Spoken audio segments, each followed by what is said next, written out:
Shalom, shalom, que le Seigneur nous bénisse.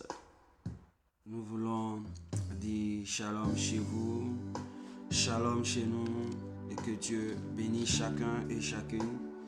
Nous sommes à notre culte d'adoration et nous voulons dire merci au Seigneur de nous avoir permis d'être là. Et sans plus tarder, sous ce son, cette mélodie, nous allons nous disposer pour notre Père, car nous sommes venus afin de l'adorer, afin de le louer.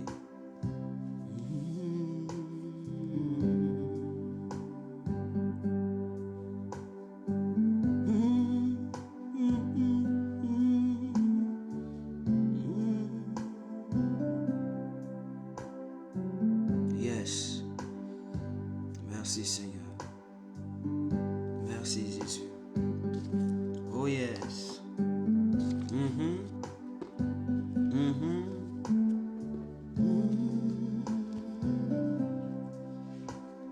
Oh. Fais quelque chose dans ma vie. Une chose dans ma vie. Une nouvelle chose dans ma vie. Seigneur, fais quelque chose dans ma vie, une chose dans ma vie, une nouvelle chose dans ma vie, Seigneur. Ouais, ce matin, Dieu doit faire quelque chose de nouveau dans notre vie. Nous devons apprendre des choses nouvelles afin de mieux nous préparer à la rencontre de notre Dieu, afin d'être prêt à rencontrer l'époux qui est dans un espace très éminent de sa venue. Parce que tout est en train de s'accomplir, frères et sœurs. C'est pourquoi, là où tu te trouves, prends la disposition qu'il faut pour qu'ensemble, nous adorons notre Dieu. Fais quelque chose dans ma vie, une chose dans ma vie, une nouvelle chose dans ma vie. Seigneur, oh, fais quelque chose dans ma vie, une chose dans ma vie, une nouvelle chose dans ma vie, Seigneur.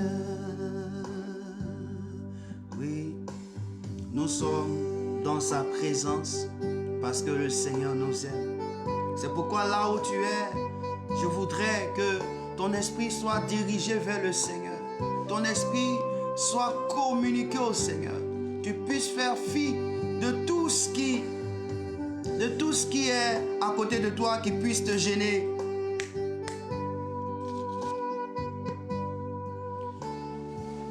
Qui puisse faire de tout ce qui peut te gêner. Oh Seigneur, yes, yes. Quelque chose dans ma vie, une chose dans ma vie, une nouvelle chose dans ma vie. Seigneur, fais quelque chose dans ma vie, une chose dans ma vie, une nouvelle chose dans ma vie. Seigneur,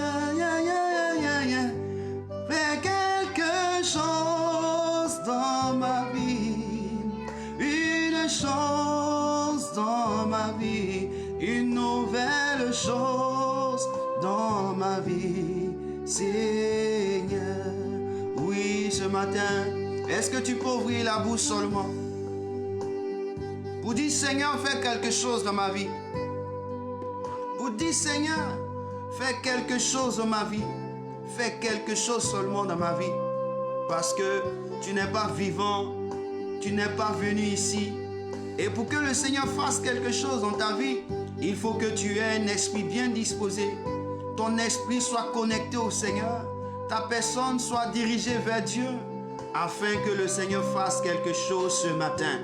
Oui, ce matin, fais quelque chose dans ma vie, une chose dans ma vie, une nouvelle chose dans ma vie.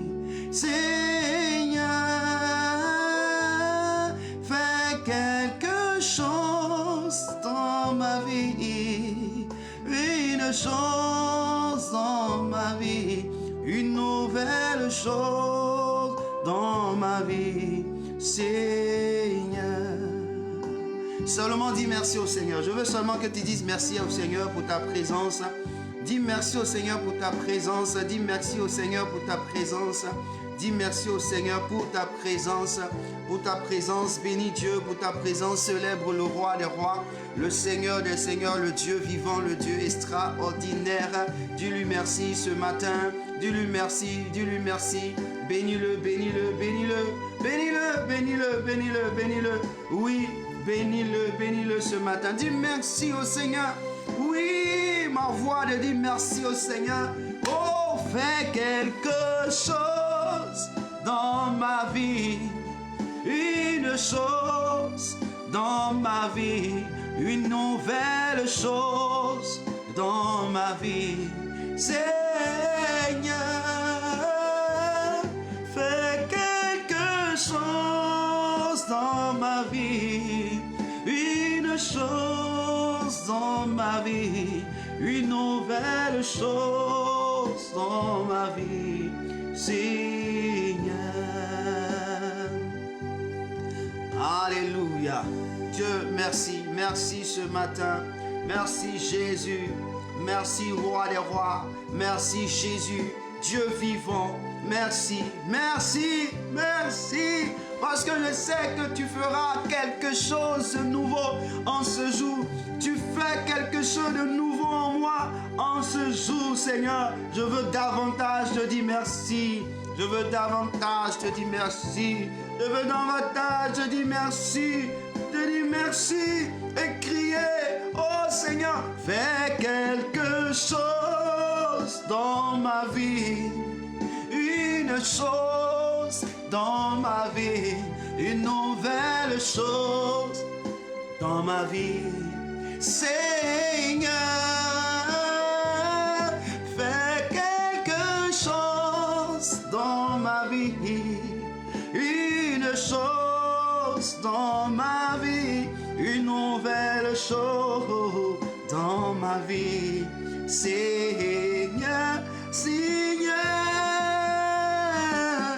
chose dans ma vie.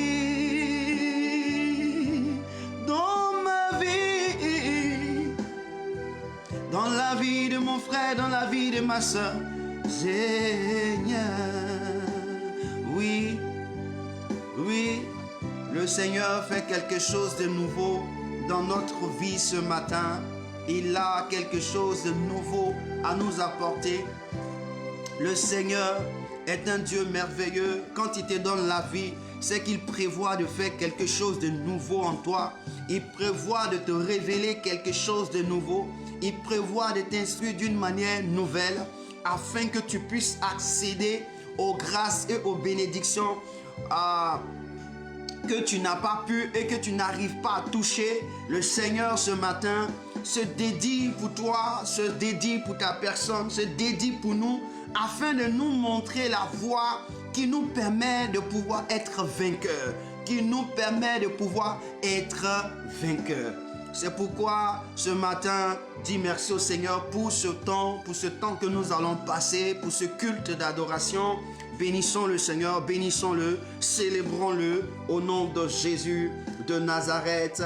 Merci Jésus, merci Père, merci Yahvé, merci Seigneur, Merci pour mes frères, pour mes sœurs. Merci pour toutes ces personnes qui viennent à se connecter, qui seront bientôt connectés. Seigneur, nous croyons que de par ta présence, nous sommes bénis. Nous croyons que de par ta présence, nous sommes restaurés. Nous croyons que de par ta présence, nous sommes des enfants et des hommes bénis, des sœurs bénies, des serviteurs bénis. Et ce matin, nous savons au travers de ce cantique, au travers de ce chant que nous avons élevé vers toi, Seigneur, quelque chose de nouveau nous apparaît, quelque chose de nouveau nous est enseigné, quelque chose de nouveau nous est révélé, quelque chose d'extraordinaire nous est accordé, car toi tu es Dieu, car tu es souverain, car tu es le maître des temps et des circonstances.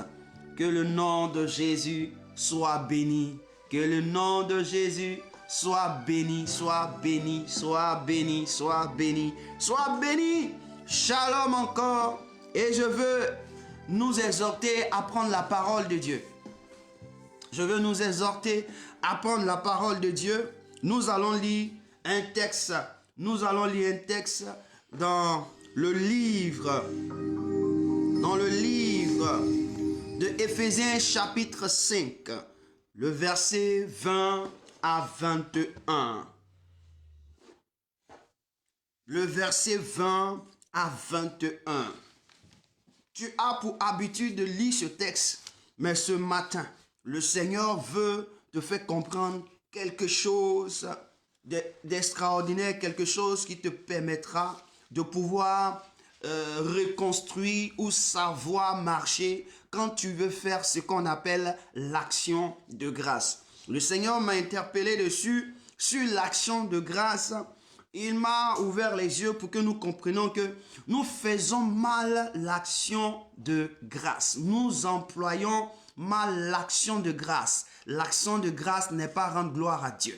L'action de grâce n'est pas être reconnaissant à Dieu. L'action de grâce, c'est toute une étape que nous devons respecter afin que Dieu soit glorifié. C'est pourquoi ce matin, le Seigneur veut nous instruire pour que nous puissions et nous sachions le faire dès aujourd'hui, dès maintenant et à jamais. Que nous puissions attacher notre vie à l'action de grâce avant toute chose, à l'action de grâce, parce que c'est important. Alléluia. Quand nous lisons Éphésiens chapitre 5, les versets 20 à 21, il est mentionné dans la parole de Dieu.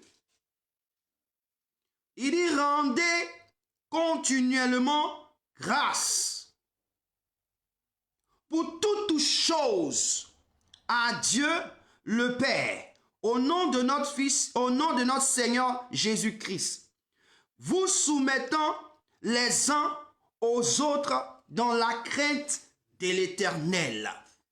Alléluia. Dans la crainte de l'Éternel. Et quand vous lisez un Thessaloniciens, le chapitre 5, les versets 18, 1 Thessaloniciens, le chapitre 5, les versets 18, la Bible nous dit: rendez grâce en toutes choses, car à votre égard, la volonté de Dieu en Jésus-Christ, car à votre égard, la volonté de Dieu en Jésus-Christ.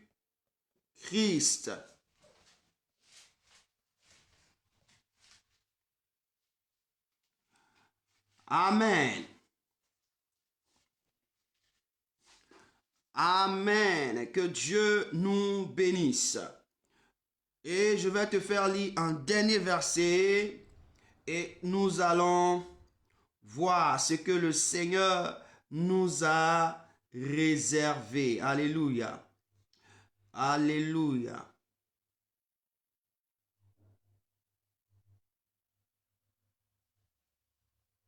Nous allons dans Lévitique, le chapitre 7, versets 12 à 15. Et nous allons lire cela. Lévitique 7, 12 à 15. Et voici ce qui est écrit.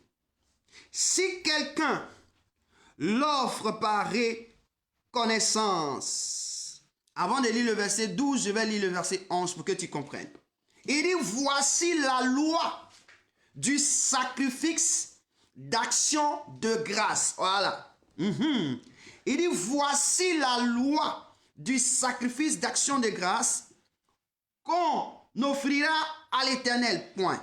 Si quelqu'un l'offre par reconnaissance, il offrira avec le sacrifice d'action de grâce des gâteaux sans levain pétris à l'huile, des galettes sans levain arrosées d'huile et des gâteaux de fleurs de farine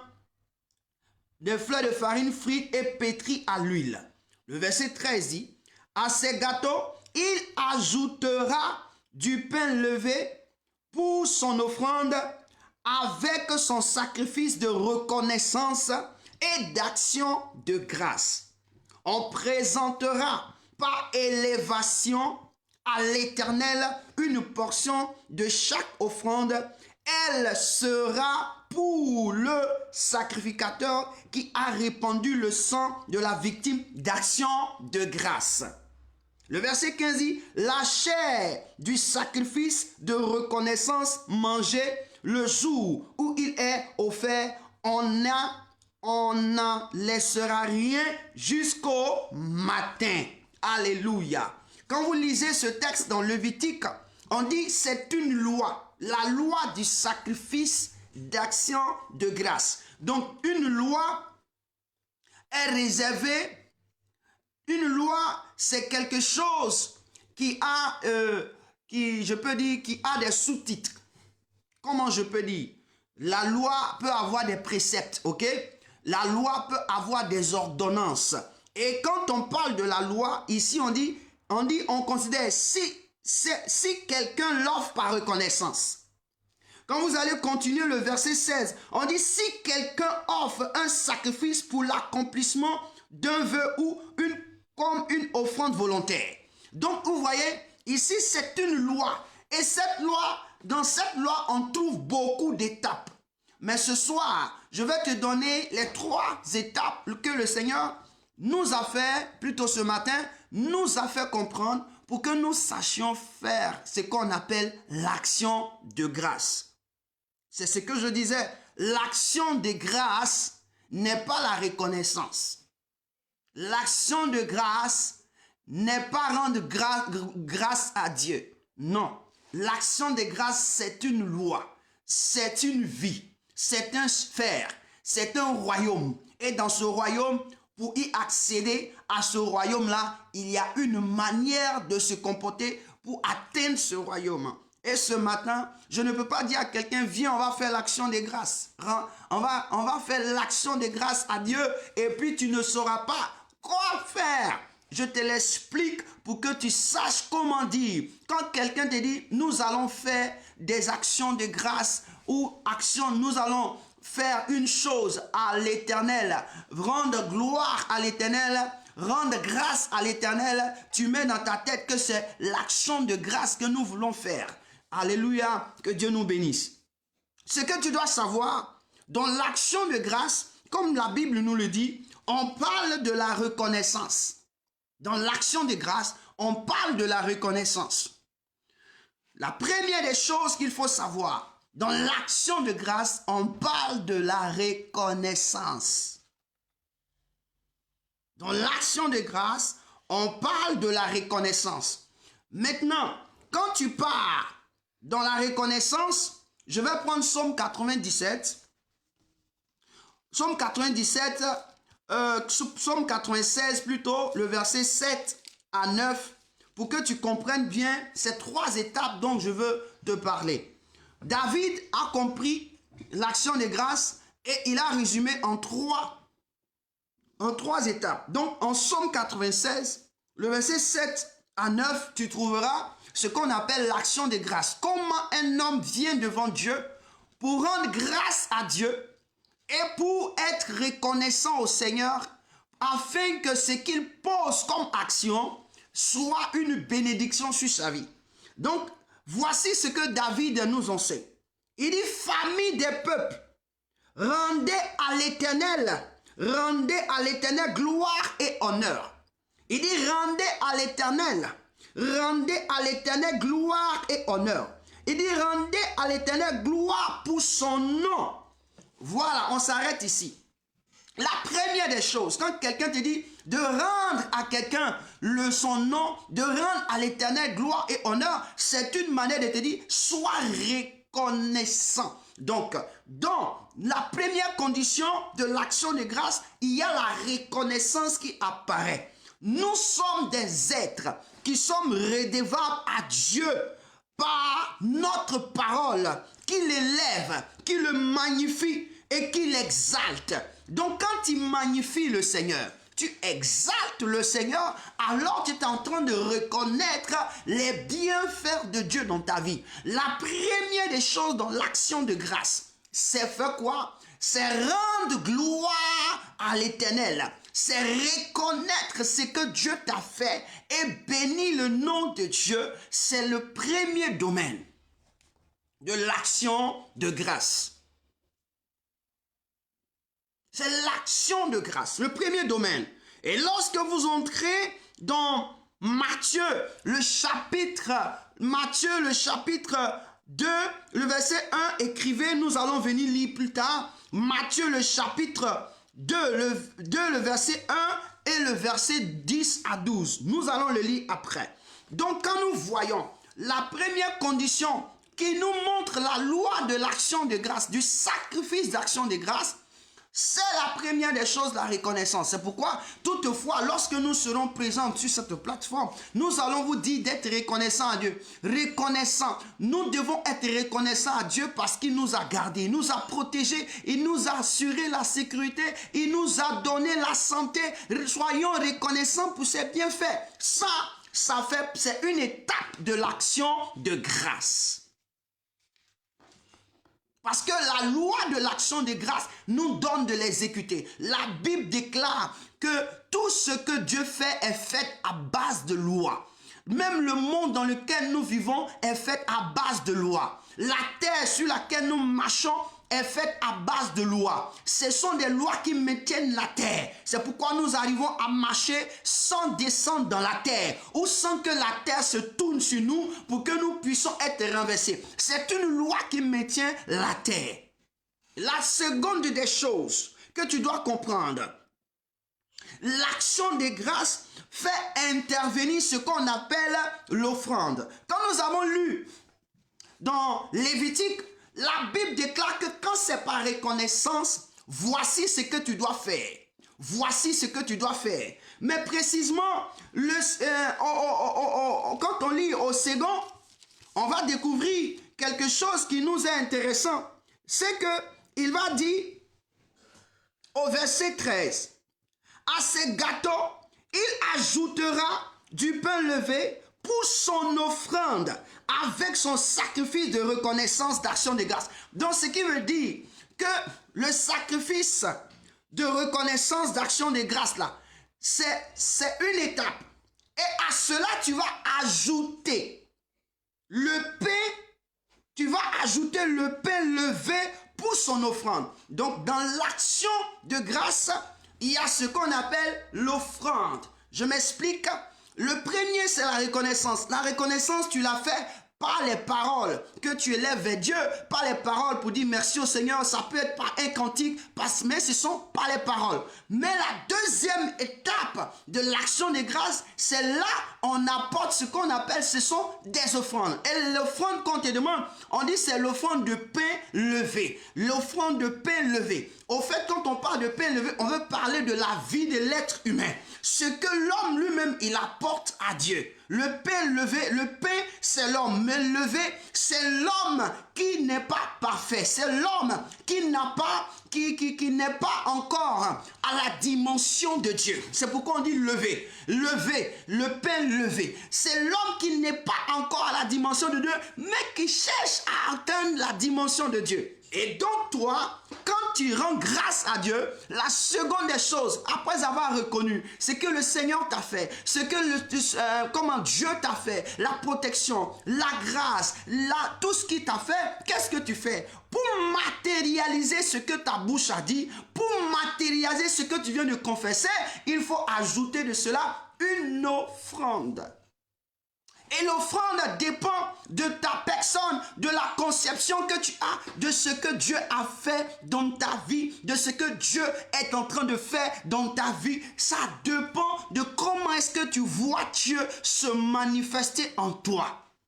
La deuxième des choses, la Bible déclare que nous sommes des êtres redevables à Dieu par nos offrandes dans sa présence, pour lui démontrer nos remerciements. Pourquoi? Dieu, quand il t'a gardé, il t'a sécurisé. En te gardant, en te sécurisant, Dieu t'a donné quoi? Il t'a donné le souffle de vie. Donc tu ne peux pas dire à Dieu, merci pour la sécurité, merci pour la santé, merci pour la nourriture, merci, merci, merci. Et tu ne peux pas reconnaître que Dieu a mis en toi son souffle. Il t'a donné quoi? Son souffle. Donc, il a fait don de quelque chose à ta personne. Donc, quand tu es en train de lui dire merci, le don qu'il t'a fait, tu dois le lui redonner. C'est pourquoi Jésus pouvait dire, tout ce que je fais, on ne m'oblige pas à le faire. Je donne ma vie, non pas parce qu'on m'oblige de la donner, je la donne afin de la récupérer. Donc, Dieu,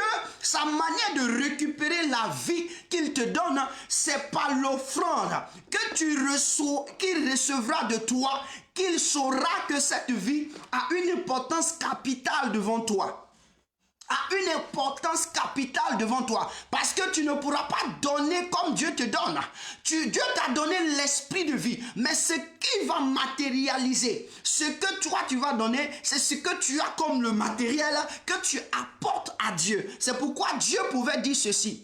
Tout ce que nous lierons sur la terre, mon ami, tout ce que tu lis sur la terre, c'est comme si tu prenais un enfant, tu ferais un enfant et puis tu le liais. Et puis tu dis à Dieu, cet enfant que je viens de lier, c'est un démon que j'ai lié dans les cieux, alors lis-le. La Bible déclare que ce même geste physiquement que tu viens d'opérer se manifeste dans le ciel. Donc c'est ce que Dieu veut. Dieu veut que toi, dans l'action de grâce, après être reconnaissant, après avoir dit merci, il faut que tu apportes ton offrande à sa vie pour lui dire merci, parce que ça représente comme si l'offrande est le souffle de vie qu'il t'a accordé et que tu lui rends. C'est pourquoi la Bible déclare que Jésus a été obligé de s'offrir à la croix afin de nous sauver. La Bible déclare que car Dieu a tant aimé le monde. Quand tu aimes quelqu'un, tu parles bien de lui, tu fais tout de lui. Qu'est-ce que tu fais? Tu apportes une offrande. Quand tu parles bien de quelqu'un, tu apportes une offrande pour lui dire,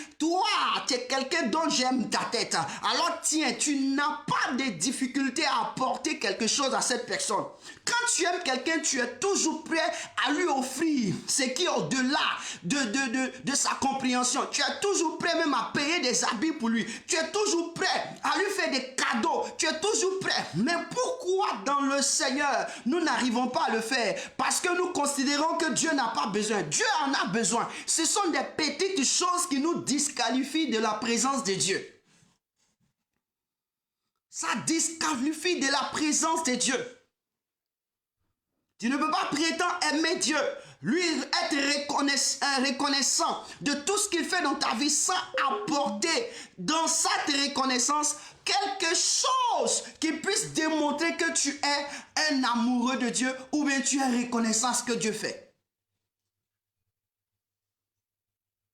Je prends une image.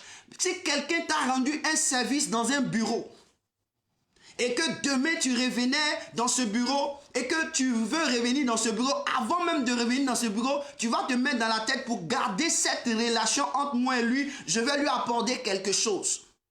Et quand tu lui apportes quelque chose, ça montre que vraiment, tu as vraiment été reconnaissant au service qu'il t'a rendu. Et physiquement, nous le faisons, mais spirituellement, nous ne le faisons pas pour Dieu.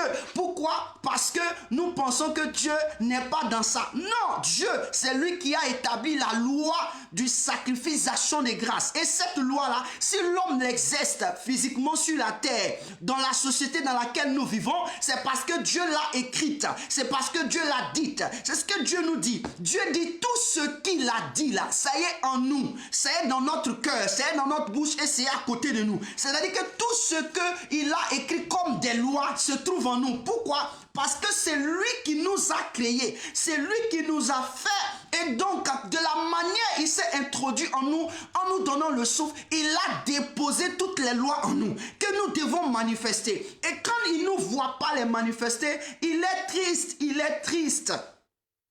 Ce matin, le Seigneur veut que tu saches que tu es redevable à lui par tes offrandes. Ce n'est pas seulement dire merci à Dieu et puis te détourner sans lui apporter quelque chose. Non, jamais. Non, jamais. Non, jamais. C'est pourquoi le psaume 96, verset 8, il nous dit ceci. Quand vous lisez le psaume 96, le verset 8 dit ceci. Apportez des offrandes et entrez dans ses parvis. Il dit apportez des offrandes et entrez dans ses parvis. Vous voyez, David le prophète a compris ce sens. Et c'est ce que David opérait devant ses enfants. C'est ce que David faisait que Salomon a copié. Et c'est ce qui a fait que Salomon, recherchant quelque chose de Dieu, était allé dans la maison de Dieu sur une montagne, sacrifier des milliers de bœufs, des milliers de taureaux. Et quand il a fini de sacrifier, il n'a pas ouvert la bouche. Parce que son père lui a dit, le sacrifice, ce sont des paroles. Le sacrifice parle en notre faveur. Donc quand il a apporté là, il s'est retourné à la maison. Il n'a même pas ouvert sa bouche. Il s'est retourné à la maison. Dieu t'a obligé la nuit là de se déplacer du ciel pour venir dans la chambre de Salomon pour lui dire, mon petit, qu'est-ce que tu m'as fait là?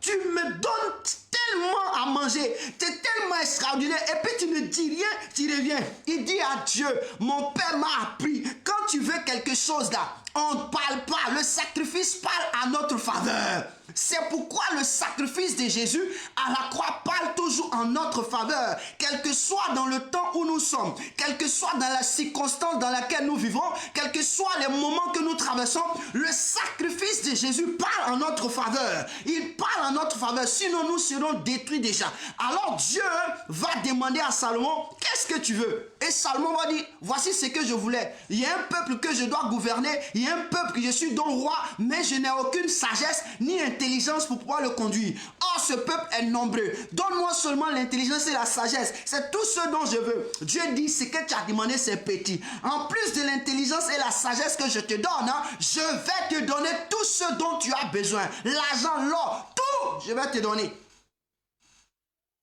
Pourquoi? Le sacrifice que tu fais parle en ta faveur.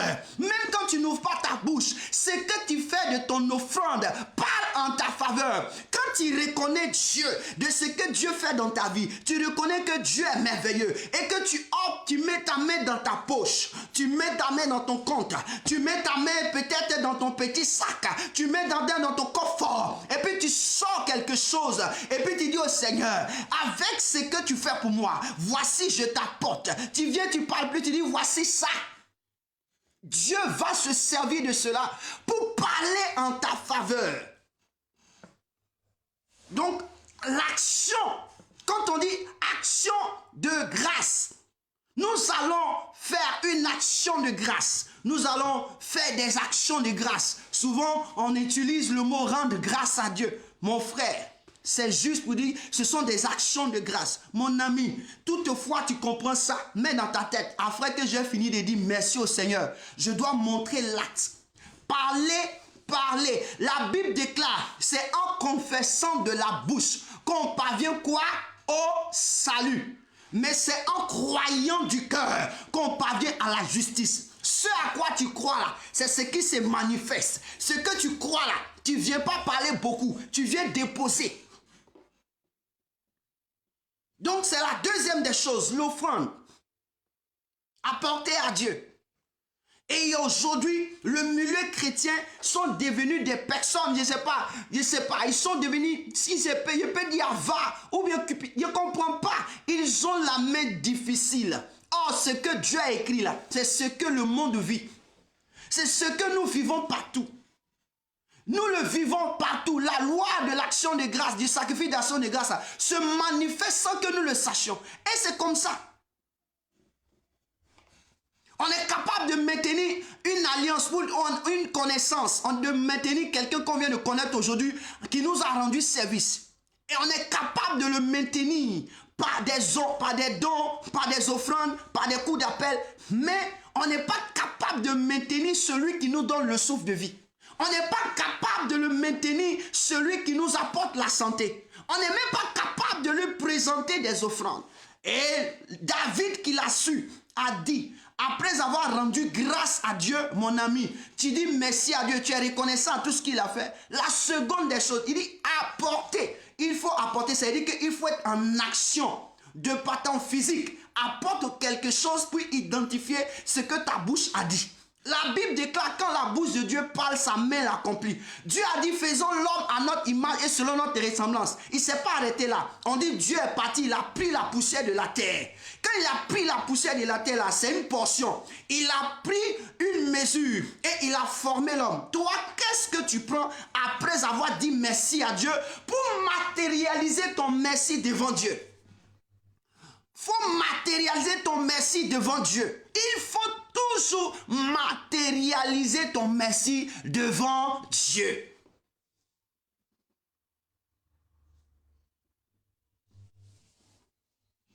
David dit dans le psaume 96, le verset 8, il dit apportez des offrandes et entrez dans ses parvis. Voyez-vous, le fait de dire merci au Seigneur ne te permet pas d'entrer. C'est quand tu as une offrande que tu peux entrer.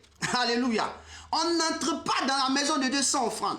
Ce qui veut dire qu'on ne vient pas visiter Dieu sans offrande. C'est la même chose quand tu vas dans un bureau et que quelqu'un t'a fait du bien, le jour où tu repars dans ce bureau-là, avant de repartir, tu vas envoyer une offrande ou tu vas envoyer un cadeau.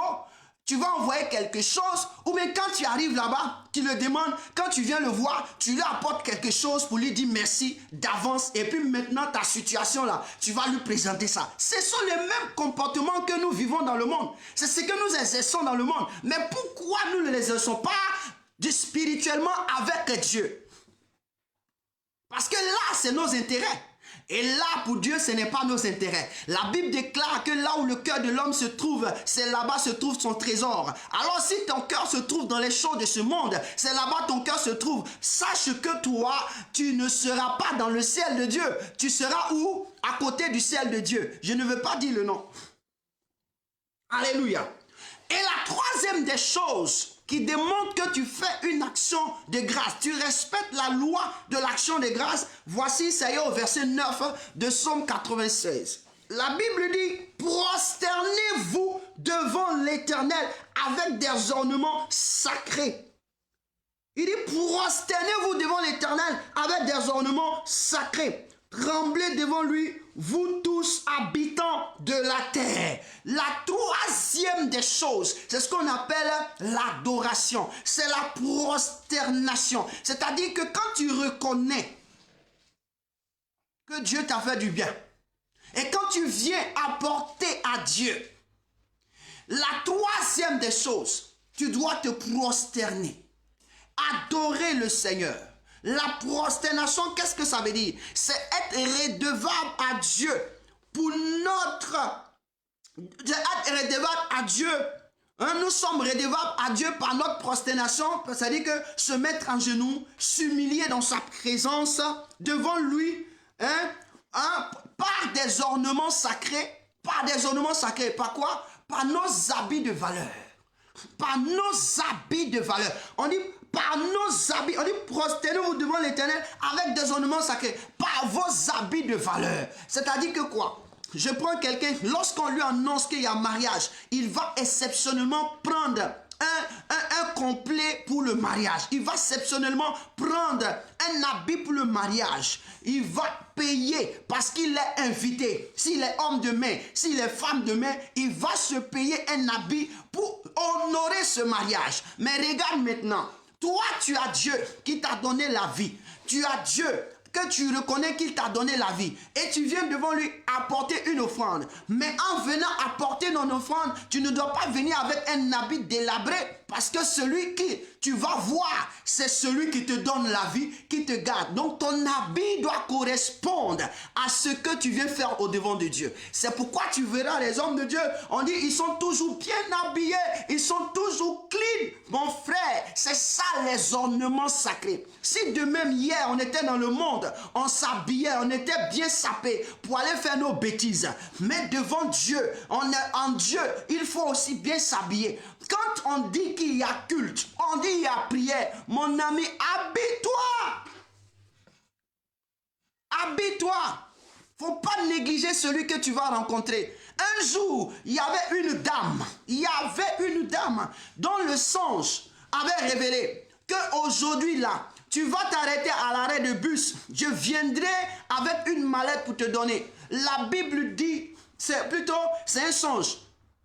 C'est pas la Bible. Et la femme avait eu ce songe. Elle s'est réveillée le matin parce qu'elle priait que Dieu lui tend la main financièrement. Et elle s'habille. De la manière dont elle s'habillait, au lieu de rester comme ça, qu'est-ce qu'elle a fait? Elle a changé la teinture. C'est-à-dire que le teint, la couleur de ses cheveux, elle a changé. Je ne sais pas comment elle s'est arrangée, mais elle a tout changé sur sa vie. Quand tu la regardes, tu ne peux pas savoir que c'est à elle qu'on a parlé. Il dit, elle est partie se présenter à l'arrêt. Il y a un petit bonhomme qui était là avec une mallette, qui a tourné pendant au moins plus de 3 heures. Il attend cette dame. Il ne voit pas. Il attend cette dame, il ne voit pas. Il s'est rendu compte que la dame n'est pas venue. Il est parti avec la mallette. Maintenant, la femme retourne à la maison. Elle dit à Dieu, mais moi je t'ai dit, j'avais besoin. Tu m'as dit, je suis parti. Dieu lui dit, écoute, je n'avais pas besoin que tu changes la teinture de la couleur de tes cheveux. Tu changes ton visage. Avec quelle croix? Je n'avais pas besoin de ça. J'avais besoin que tu te présentes tel que je t'avais créé. Tu te présentes dans un habit pour venir me rencontrer. Tu as fait tout ça là, c'était pourquoi? La personne que j'ai envoyée là, je t'avais déjà décrit. Donc quand il est venu, il a vu que les cheveux ont changé. Il a vu que les yeux même ont changé, la face a changé. Il a regardé la forme. Il dit que c'est la forme, mais la personne là, il ne pouvait pas laisser la mallette parce que de la manière dont on t'a décrit là, c'est comme ça qu'il devait trouver. Il est reparti avec la mallette. Et on dit, Dieu dit à la femme, tu n'as pas vu un petit qui était avec une mallette? Elle dit, si, je l'ai vu. C'était lui qui était ton miracle. Frère, souvent notre miracle est à côté de nous. Mais nous ne savons pas comment la toucher, comment le prendre. C'est la manière dont nous nous comportons. C'est ce qui fait que nous changeons notre teinture. Si tu ne respectes pas la loi du sacrifice d'action de grâce, c'est une manière pour toi de changer la teinture, de changer la teinture de ton corps, de changer la physionomie de ta personne, de changer ton identité. Et donc toutefois, Dieu aura une bénédiction pour toi, ça va passer à côté. Tu vas attendre encore. Donc, les 3 choses que tu dois reconnaître dans ce qu'on appelle l'action de grâce. L'action de grâce, il y a la reconnaissance. La première chose, c'est là, tu dis, merci Seigneur, merci pour la vie, merci pour la santé, merci pour mes parents, merci pour mes enfants. Oui, quand tu finis ça, à l'appui de merci, quand tu dis que quelqu'un a fait du bien à ta personne, qu'est-ce que tu fais? Tu viens lui apporter une offrande. Tu prends une offrande et dis, Seigneur, voici ce qui témoigne que ce que tu as fait de moi là, tu as fait là, ça me va droit au cœur. Ça me va droit au cœur. Et puis tu apportes ton offrande. Après, quand tu es en train d'apporter ton offrande, en même temps, tu dis au Seigneur, je viens me prosterner pour t'adorer. Je viens te célébrer. Je viens t'adorer. Parce que tu es le seul et unique. Celui qui a fait de moi ce que je suis. Et celui qui continue de faire de moi ce que je serai. Seigneur, je veux te rendre toute la gloire. Et c'est ce que les 24 vieillards font dans le ciel. Dans le livre de l'Apocalypse, on dit les 24 vieillards assis sur un trône de gloire. Ils ont une couronne sur la tête. Ils sont bien habillés. On dit ils jettent leur couronne à la présence de Dieu. Ils se prosternent pour dire, Seigneur, c'est toi que nous reconnaissons. Tu peux marcher sur nous. Tu peux faire tout. C'est toi que nous reconnaissons. On dit, c'est prosterne. Mais toutefois, tu vas lire Apocalypse. On va voir que les 24 vieillards sont sur le trône. Ils ont la couronne sur la tête. Qui le fait? C'est Dieu. C'est-à-dire que le fait de reconnaître Dieu dans ta vie sera transformée. Et je veux dire à quelqu'un, voici comment on dit, c'est l'action de grâce. Frère, tu viens d'entendre, et je sais que c'est pas comme ça tu fais l'action de grâce. C'est pas comme ça tu te comportes. Donc quand on dit, on vient à chaque dimanche, à chaque culte d'adoration, à chaque culte ou programme, et qu'on commence à dire, disons merci au Seigneur, bénissons le Seigneur, frère, faut plus jamais dire merci au Seigneur sans apporter. Et si tu dois apporter, il faut déjà t'apprêter. Il faut envoyer l'ornement sacré. Il faut être bien habillé. Quand tu viens, tu continues de dire merci au Seigneur. La deuxième étape de ton merci, c'est une offrande. La troisième étape, c'est de te prosterner. Mon frère, et tous ils seront étonnés. Tous ceux qui sont à côté vont te demander, lui, il fait quoi? Non, ils n'ont pas compris ce qu'ils sont en train de faire. Toi, tu as compris. Jésus se prosternait. Jésus faisait cela. Jésus était l'image de celui qui était. La Bible déclare que le jour, on a dit que Jésus est né. Les bergers sont venus. C'est là on trouve Matthieu chapitre 2, verset 1 à 2 et chapitre 2, verset 10 à 12. On dit les bergers, les mages sont venus. Ils ont vu Jésus. Ils se sont prosternés. Quand ils se sont prosternés, ils ont apporté leur offrande. Ils ont dit tellement de belles paroles. On dit quand ils sont arrivés, quand vous lisez l'histoire, dans Matthieu chapitre 2, on dit les mages, les bergers là, ils sont venus, quand ils ont vu l'enfant, ils étaient très contents. Ils ont dit de belles paroles. Après qu'ils ont fini de belles paroles, on dit ils se sont prosternés et puis ils ont offert. Ils ont donné des sacrifices. On appelle l'or, l'encens, le myrrhe. C'est ce qu'ils ont fait. C'est ça on dit action de grâce. Parce que quand Dieu, tu es dans le désert et quand Dieu se révèle à toi et que tu viens voir la chose, c'est ce qu'il t'a dit là. Ouais, ton cœur est dans la joie. Donc ces mages, on dit ces mages, ce sont des sorciers. Si ces sorciers ont pu adorer Jésus, si ces sorciers ont pu reconnaître Jésus, si ces sorciers ont pu offrir à Jésus, et toi qui n'es pas sorcier, et toi qui as reçu Jésus comme ton Seigneur et Sauveur, pourquoi tu n'exerces pas cela? Pourquoi tu n'exerces pas cela? Pourquoi tu ne fais pas cela? Pourquoi?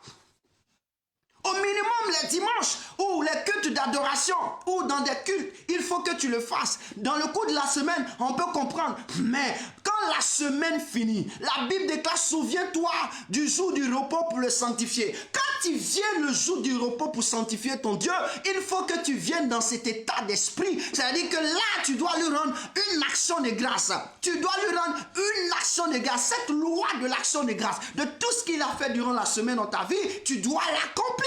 C'est pourquoi il dit, fais quelque chose dans ma vie. Une chose dans ma vie. Une nouvelle chose dans ma vie. Seigneur, fais quelque chose dans ma vie. Une chose dans ma vie.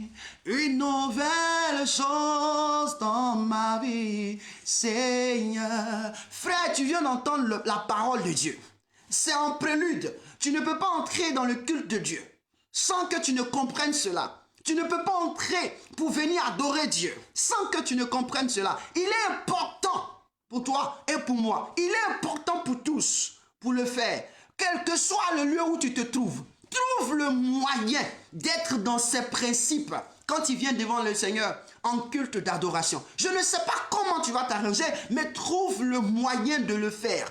Exerce cela, que cela soit ton habitude et cela soit ton caractère. C'est-à-dire que chaque dimanche, il faut préparer un habit qui soit à la hauteur de Dieu. Prépare une offrande qui soit à la hauteur de Dieu. Et quand tu finis de dire ton merci de ta bouche, démontre ton merci par ton offrande. Quand tu finis en voulant donner ton offrande, tu te prosternes. Je termine par là.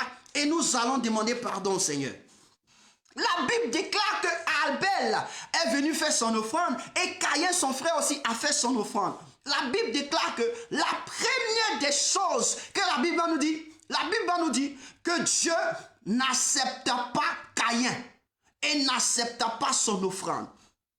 La Bible va nous dire, Dieu accepta Abel et accepta son offrande. Mon frère, ta disposition de reconnaître Dieu comme celui qui t'a fait du bien est aussi une identité capitale pour Dieu. Dieu ne regarde pas d'abord ton offrande. Il regarde la disposition de ton cœur par rapport à l'offrande. Et quand il a regardé la disposition de ton cœur et il regarde, il t'accepte, alors l'offrande que tu présentes sera acceptée.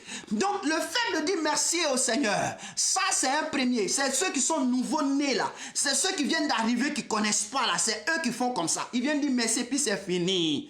Un enfant, tu lui donnes quelque chose et te dis merci, c'est fini. Il ne va jamais rien te faire qui puisse te permettre de faire quelque chose. Il va te dire merci et puis c'est fini. Mais quelqu'un qui est conscient, qui est âgé, quand il finit de te dire merci, il va chercher à garder cette alliance, cette relation entre toi et lui. Parce que là, il a vu que ça, là, ça le profite. Donc, si tu sais que Dieu te profite, garde l'alliance. En gardant l'alliance, c'est quoi? C'est en apportant des offrandes pour que le Seigneur sache que tu tiens à lui. Et en venant au devant de lui avec des habits de valeur, des habits, ce que je n'ai pas dit, il faut partir débaliser ton compte. Mais les habits dans ton armoire là, les plus beaux de tes habits là, porte ça pour venir dans la présence de Dieu, pour lui offrir le remerciement, pour faire l'action de grâce. Et quand tu sors de là, il va te oindre encore. Que le Seigneur nous bénisse. Tu vas ouvrir la bouche et tu vas commencer à demander pardon au Seigneur. Tu vas commencer à demander pardon au Seigneur. Et nous entrons dans la deuxième étape quand on parle de la confession. Tu vas commencer à demander pardon au Seigneur. Je disais, si tu sais que tu n'emploies pas, tu ne vis pas selon cela, voici la confession, c'est de reconnaître et puis parler à Dieu. C'est de dire à Dieu ce que tu as fait qui n'est pas bon. Mais la confession est différente de la repentance. Pour qui veut se repentir? Là, la repentance, c'est quoi? C'est de faire le constat. Tu viens de faire un constat, tu reconnais que dans ce que tu as n'est pas bon, tu décides de confesser, tu décides d'abandonner et de marcher à nouveauté de vie. C'est ça on parle. C'est ce qui décrit la repentance. Donc, si tu veux te repentir, c'est la bienvenue. Maintenant, si tu veux te confesser parce que tu le faisais et que tu ne le faisais pas, c'est la bienvenue. Mais ce matin, je veux que tu sois conscient et que tu puisses dire à Dieu, Seigneur, j'ai failli à la loi du sacrifice d'action de grâce qui se trouve en Lévitique chapitre 7, le verset 11. La loi du sacrifice. La loi du sacrifice. Je te permets de le lire, tout le chapitre 7. Tu comprendras pourquoi Dieu parle de la loi du sacrifice d'action de grâce. C'est une loi et dans cette loi, il y a des sous-thèmes, il y a des préceptes que tu dois respecter. Et ces trois préceptes-là, c'est le remerciement, la reconnaissance, l'offrande et la prosternation. Ces trois choses, tu dois le faire avec des ornements sacrés. Parle au Seigneur, parle au Seigneur, parle au Seigneur, parle au Seigneur. Vas-y, vas-y, vas-y. Le Seigneur t'écoute. Seigneur, nous te disons merci. Père, nous te bénissons. Jésus, nous te célébrons. Nous t'exaltons. Roi des rois, Seigneur des seigneurs, Dieu vivant, Dieu exceptionnel. Nous te demandons pardon, Père. Je reconnais, Seigneur. Nous te demandons pardon. Jésus, nous te demandons pardon. Jésus, nous te demandons pardon. Nous te demandons pardon. Jésus, nous te demandons pardon. Seigneur, nous reconnaissons que nous n'avons pas agi comme tu as voulu que nous agissions. Nous n'avons pas agi comme tu voulais que nous fassions. Seigneur, nous te demandons pardon. L'action de grâce ne se résume pas à être reconnaissant à toi, mais elle est suivie d'une offrande avec de la prosternation, avec des ornements sacrés. C'est-à-dire que nous organisons dans toute une valeur pour te bénir, pour te célébrer, pour t'exalter. C'est comme nos parents païens, quand ils doivent partir adorer le diable, ils doivent adorer les eaux, ils se mettent dans une disposition, ils se privent même de leur femme, ils se privent même de certaines choses avant d'aller voir leur Dieu. Seigneur, c'est cette disposition. Ils prennent un habit qui est adapté afin d'aller faire le sacrifice. C'est la même chose. Seigneur, ils ont copié où? C'est de toi qu'ils ont copié. C'est de toi qu'ils ont tiré. Le diable que ne copie que de toi. Seigneur, nous prions que tu nous aides à pouvoir, pour te reconnaître, reconnaître, pour te dire merci, à te donner des vêtements d'honneur, des vêtements sacrés, des vêtements de gloire, des vêtements qui permettent à notre présence que toi tu puisses nous aimer. La Bible déclare que tu as une ceinture d'or sur ta poitrine. Tu es rempli d'or, tu es rempli d'honneur. Pourquoi nous allons nous comporter comme des va-nu-pieds, éternel mon Dieu, en ta présence? Tellement tu nous as aimés, tu as envoyé ton Fils unique afin de mourir sur la croix pour nous. Seigneur, nous te supplions, Père, particulièrement moi, je te demande pardon. Toutefois, mes actions de grâce n'ont pas été celles dont tu enseignes aujourd'hui. Je te demande et je prends l'engagement de marcher dans cette voie afin de t'honorer, afin de te plaire, afin de te glorifier, afin de t'élever, mon Dieu et mon roi. Père, merci, merci, merci Jésus, merci mon roi, merci Père parce que tu me pardonnes. Quelque chose dans ma vie. Dis au Seigneur de faire quelque chose dans ta vie. Alléluia.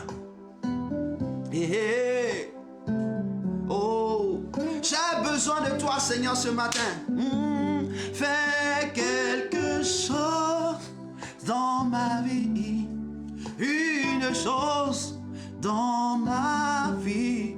Une nouvelle chose dans ma vie. Seigneur. Oui, Seigneur, nous avons besoin que tu fasses quelque chose de nouveau dans notre vie.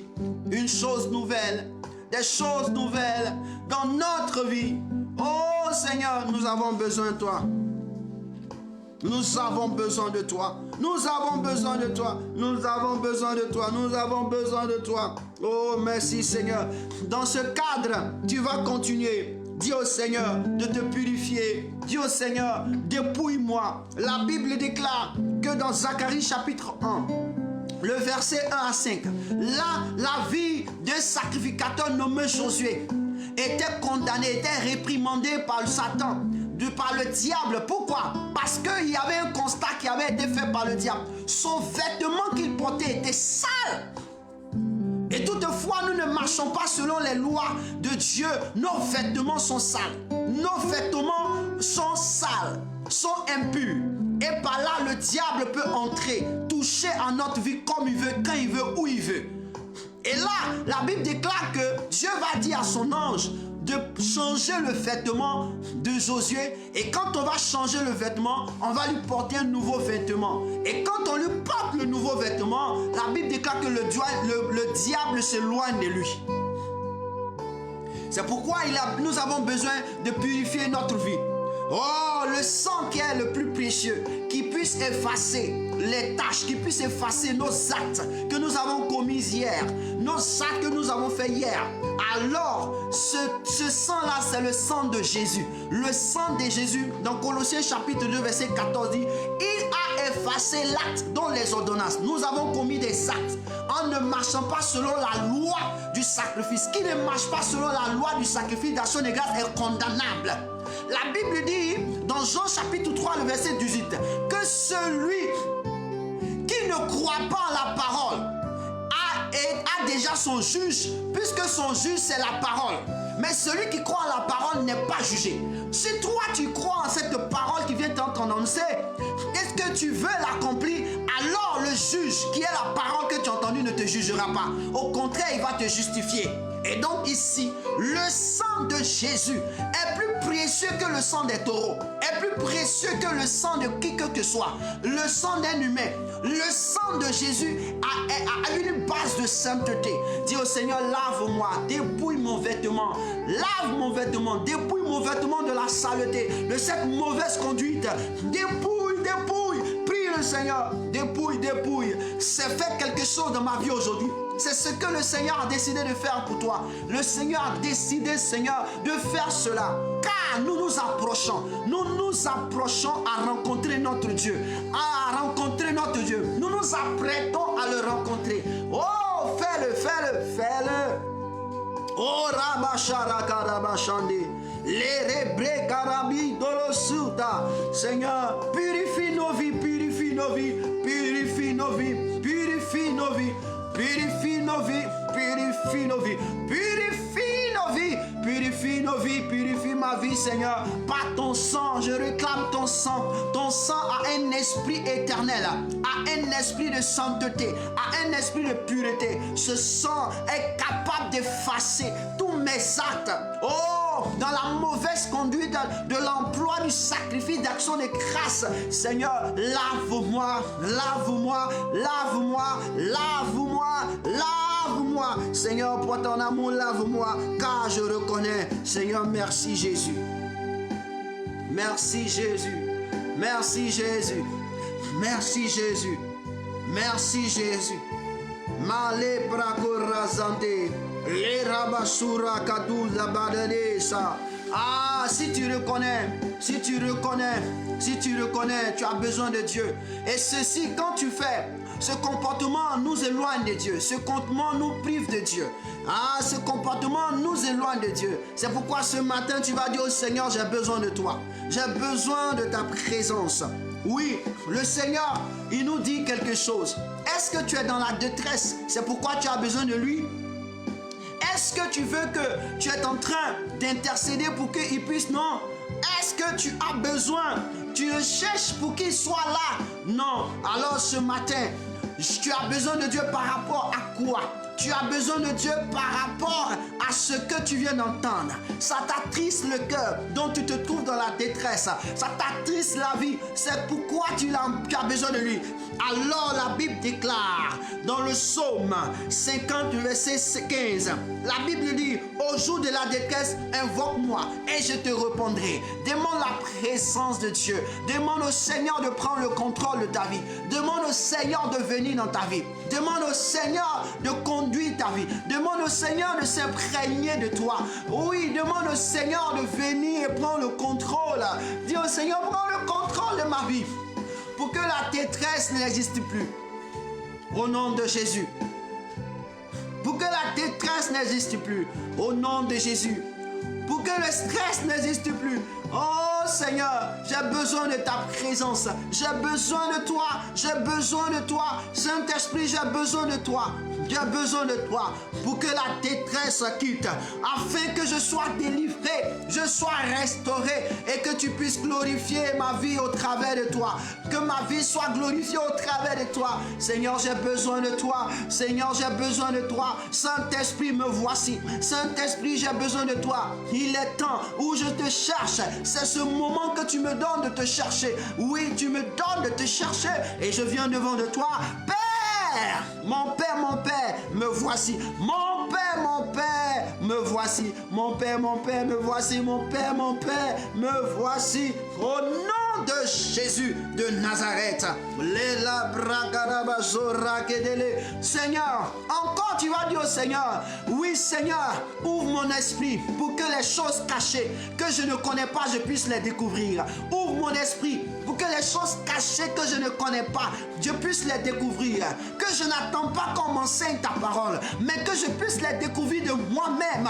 Je puisse les découvrir de moi-même par le Saint-Esprit. Prie le Seigneur, prie le Seigneur, prie le Seigneur, prie le Seigneur, prie le Seigneur, prie le Seigneur, prie le Seigneur, prie le Seigneur. Dis au Saint-Esprit, j'ai besoin de toi. C'est pourquoi Dieu pouvait dire à Jérémie, oui, au Jérémie chapitre 33, le verset 3 dit, les grandes choses, oui, invoque-moi, je te répondrai et je t'annoncerai des grandes choses. Ah, et les choses cachées, je vais te les révéler. Seigneur, nous avons besoin de toi. Nous avons besoin du Saint-Esprit pour que les choses, les grandes choses nous soient annoncées et les choses cachées nous soient révélées. Nous avons besoin de toi. Elle a besoin de toi. Elle a besoin de toi. J'ai besoin de toi. Nous avons tous besoin de toi. Car sans toi, le Saint-Esprit, nous ne connaîtrons pas les pensées de Dieu. Nous ne verrons pas ce qui est caché. Or, ce qui est caché doit être connu. Ce qui est caché doit être connu. Le Saint-Esprit, c'est toi qui connais les cœurs de Dieu. Tu connais le cœur de Dieu. Tu connais les pensées de Dieu. Ce qui est caché, ce qui est caché nous est révélé. La Bible déclare que Jésus a dit, il parlait en parabole pour ceux qui n'étaient pas ses disciples, mais il ne parlait pas en parabole pour ses disciples. Il dit ses disciples avaient de l'intelligence pour comprendre. C'est pourquoi donne-nous cette intelligence afin de comprendre, afin de comprendre, afin de comprendre. Au nom de Jésus, au nom de Jésus, au nom de Jésus de Nazareth. Au nom de Jésus. Seigneur, c'est le moment, tu es dans cette plateforme. C'est pourquoi nous crions à toi. C'est pourquoi nous crions à toi, mon Dieu, mon roi. C'est pourquoi nous crions à toi, Jésus. Nous crions à toi, roi des rois. Nous crions à toi, Jésus de Nazareth. Nous crions à toi. Nous crions à toi. Nous crions à toi. Merci Jésus de Nazareth, de Nazareth. Merci Seigneur, merci Jésus. Merci Seigneur, merci mon Dieu, merci mon roi, Dieu vivant et Dieu exceptionnel, au nom de Jésus.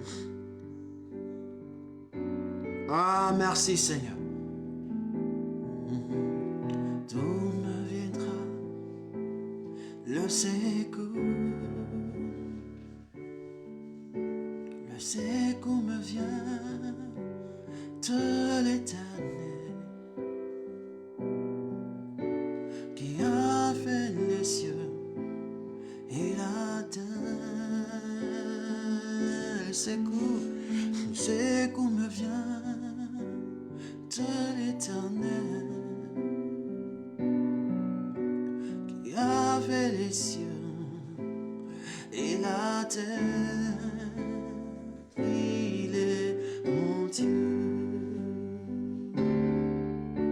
Je lève les yeux vers les montagnes. D'où me viendra le secours? Le secours me vient de l'Éternel qui a fait les cieux et la terre. Le secours me vient de l'Éternel qui a fait les cieux et la terre. Il est mon Dieu et mon roi. Seigneur, tu es mon Dieu. Tu es mon Dieu. Tu es mon Dieu, c'est pourquoi j'ai besoin de toi. Tu es mon Dieu, c'est pourquoi je crie à toi. Tu es mon Dieu, c'est pourquoi je viens à toi. Tu es mon Dieu, c'est pourquoi je me présente à toi. Tu es mon Dieu et tu seras mon Dieu. Tu resteras mon Dieu. Seigneur, merci encore ce temps. Merci pour ce moment. Merci pour cet espace. Merci Jésus de Nazareth. Gloire à ton nom. Gloire à ton nom. Gloire à ton nom. Gloire à ton nom. Gloire à ton nom. Gloire à ton nom. Gloire à ton nom. Gloire à ton nom. Gloire à ton nom. Gloire à ton nom. Merci Jésus de Nazareth. Est-ce que tu peux bénir le nom de Dieu pour ce que Dieu te reçoit?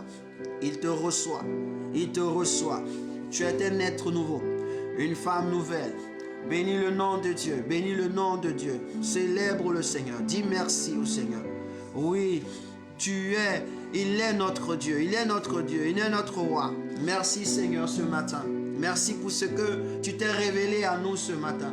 Tu nous as parlé. Tu nous as révélé ton cœur. Tu viens de parler Seigneur pour que nous puissions être en règle envers toi Seigneur.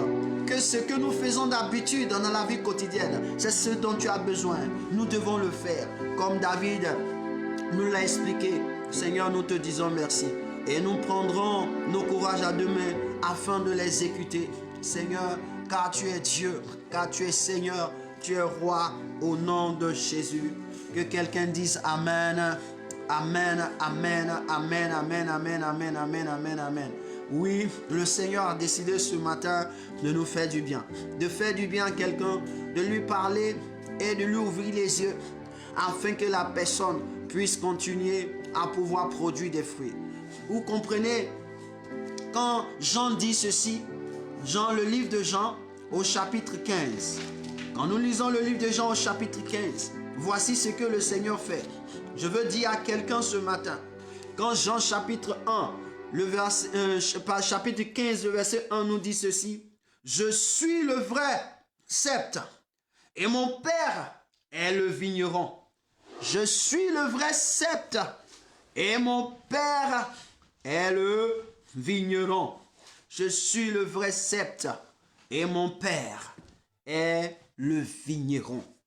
Est-ce que vous comprenez? Il dit tout sarment qui est en moi, qui ne porte pas de fruit, il le retranche. Et tout sarment qui porte du fruit, il le monte afin qu'il porte encore plus de fruits. L'objectif de ce premier message, c'était de t'émonder afin que tu portes du fruit. Le Seigneur sait que tu fais des efforts pour pouvoir croître. Tu fais des efforts pour pouvoir lui plaire. Mais il est venu ce matin pour que tu puisses être émondé. C'est-à-dire enlever ce qui est mauvais et que tu puisses produire. Enlever ce qui est mauvais et produire. Et c'est ça la révélation de Dieu ce matin.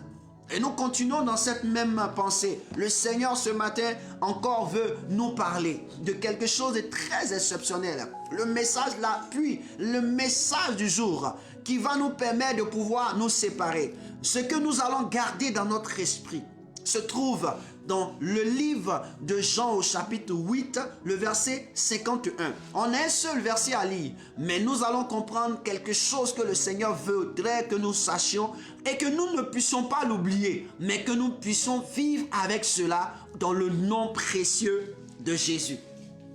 Alléluia. Amen. Donc, allons dans Jean, le chapitre 8. Jean, le chapitre 8, le verset 51. On va lire seulement un verset.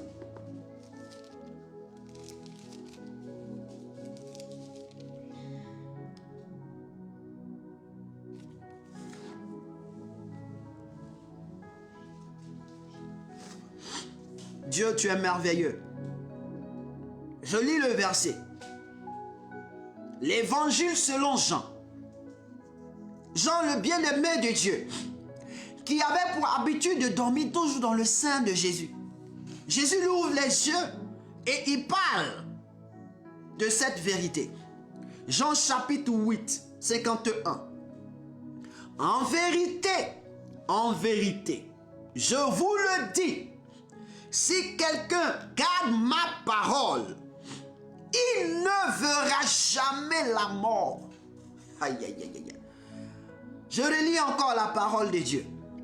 En vérité, je vous le dis, si quelqu'un garde ma parole, il ne verra jamais la mort. Il ne verra jamais la mort. Quand il finit de lire ce texte, il te pose 1000 et 10 000 questions. La première question tu as te poser, pourquoi les hommes meurent? Ceux qui croient en ta parole, pourquoi ils meurent? Je vais te dire, tu es dans l'erreur. Parce que la Bible dit que ceux qui sont morts en Jésus ne sont pas des morts, ils sont en train de dormir. Jésus a dit à ses disciples que Lazare il dort, il n'est pas mort. Donc je veux changer un peu ton mental. Alléluia. Voici une parole puissante qui va faire de toi et de moi des hommes capables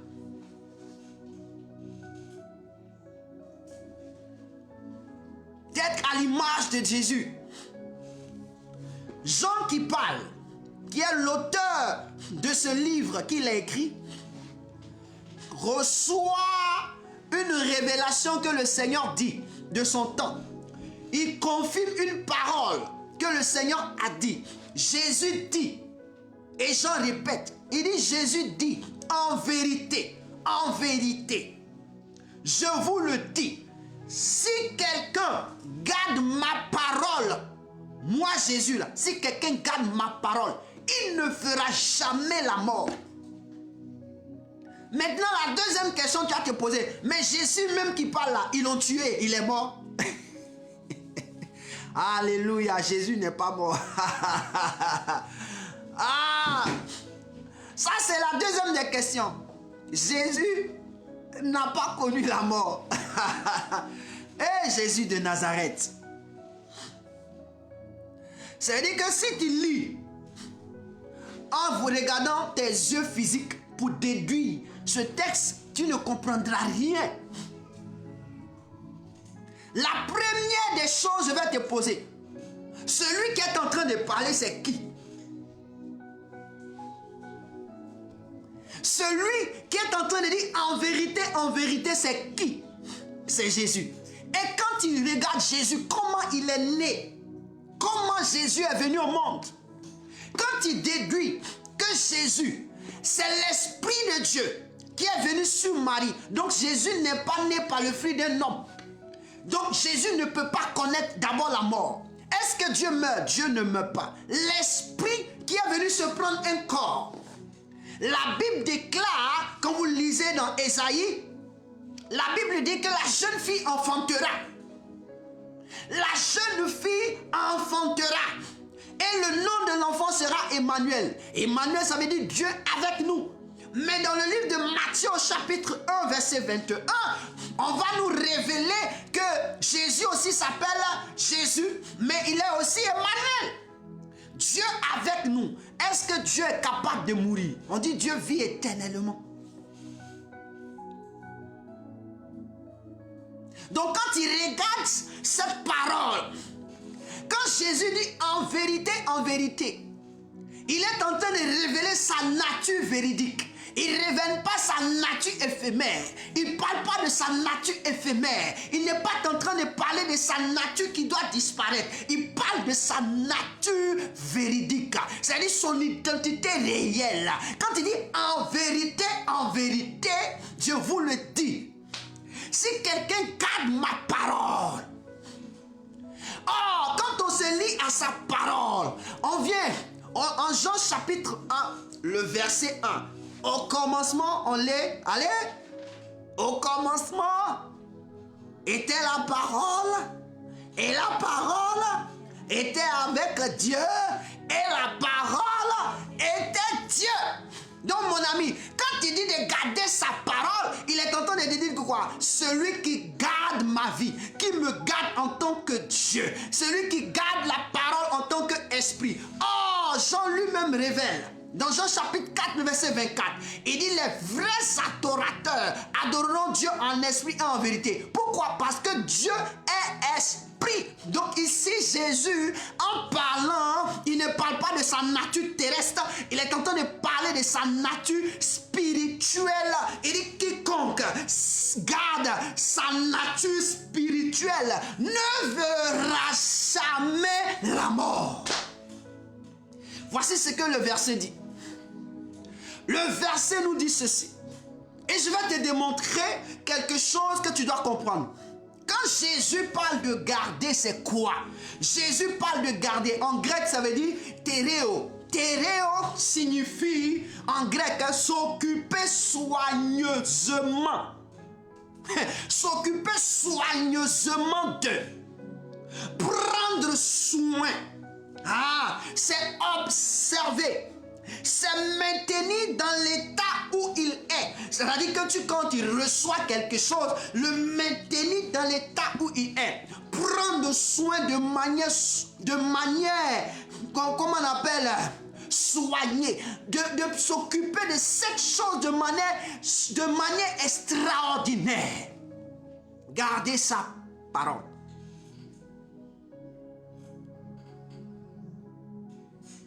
Donc ici, quand on dit garder, c'est ça, c'est tereo.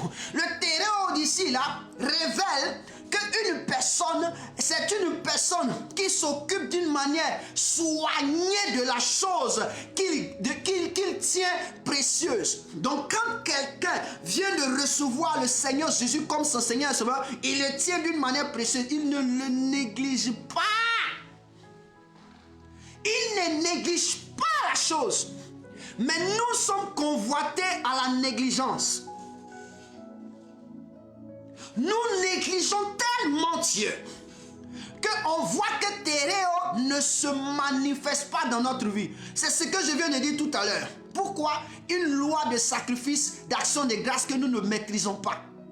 C'est une négligence. Pourquoi? Parce que la Bible déclare mon peuple périt par faute de connaissance. C'est vrai.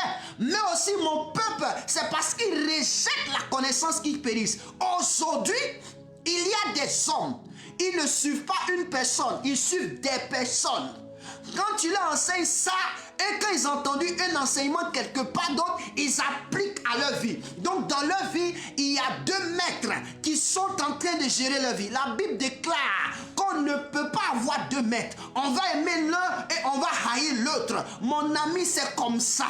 Aujourd'hui, les hommes sont en train de se dégrader parce qu'ils ne se focalisent pas sur celui que Dieu leur a donné afin qu'ils puissent construire leur vie. Mon ami, tu n'as pas deux pères, tu as un père. Tu n'as pas deux mères, tu as une mère. Mon ami, tu ne peux pas écouter la voix d'une autre personne à part la voix de ta mère. Jésus a dit, mes disciples, ce sont mes brebis. Ils entendent ma voix, ils connaissent ma voix et ils ne suivront personne. Mais aujourd'hui, les hommes sont capables de suivre en même temps 10 000 personnes ensemble, écouter leur voix ensemble et d'agir avec leur voix ensemble. Et après, ils disent qu'ils se réclament de toi. Ils ne sont pas de toi, ce sont des prostituées. Ils ne sont pas de toi parce qu'ils reconnaissent leur vie dans la vie de quelqu'un d'autre. Un enfant ne se reconnaît qu'en son père et en sa mère. Je ne porte que le nom de mon père et je ne porte que le nom de ma mère. Aucun autre nom ne vient qui puisse dire que c'est ma mère. Non, jamais. Il faut comprendre cela.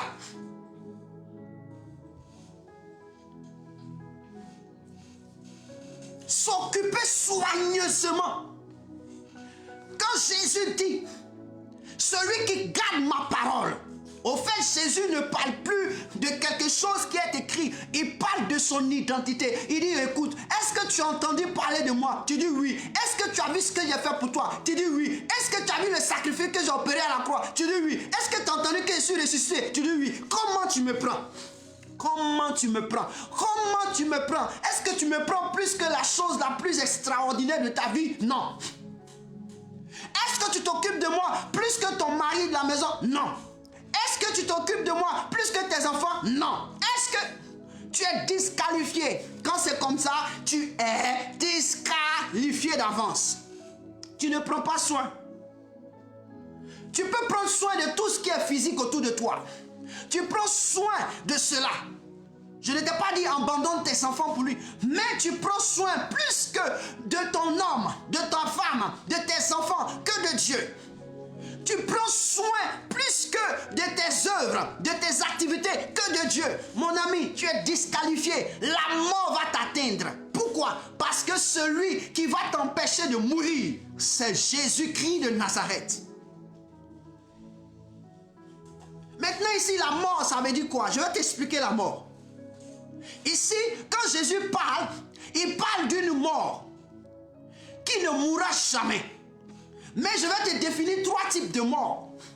Parce que dans ta tête, tu as posé déjà 2 questions que je t'ai révélées. Il y a 3 types de morts. La première mort, c'est ce qu'a connu Adam et Ève. La Bible a dit que Dieu a dit à Adam et Ève. Écoute-moi bien.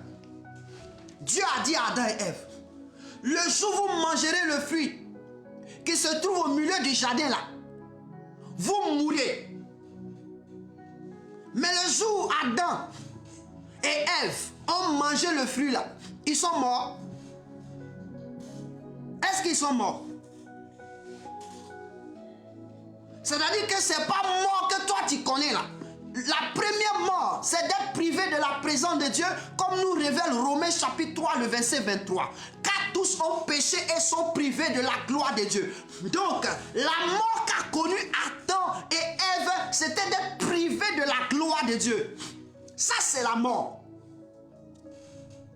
Mais Jésus dit, si tu crois, tu gardes sa parole, tu ne seras pas privé de la présence de Dieu. Ça, c'est la première mort. Jésus dit, tu ne seras pas privé de cette mort-là. Tu ne seras pas. Plutôt, tu seras priver de cette mort.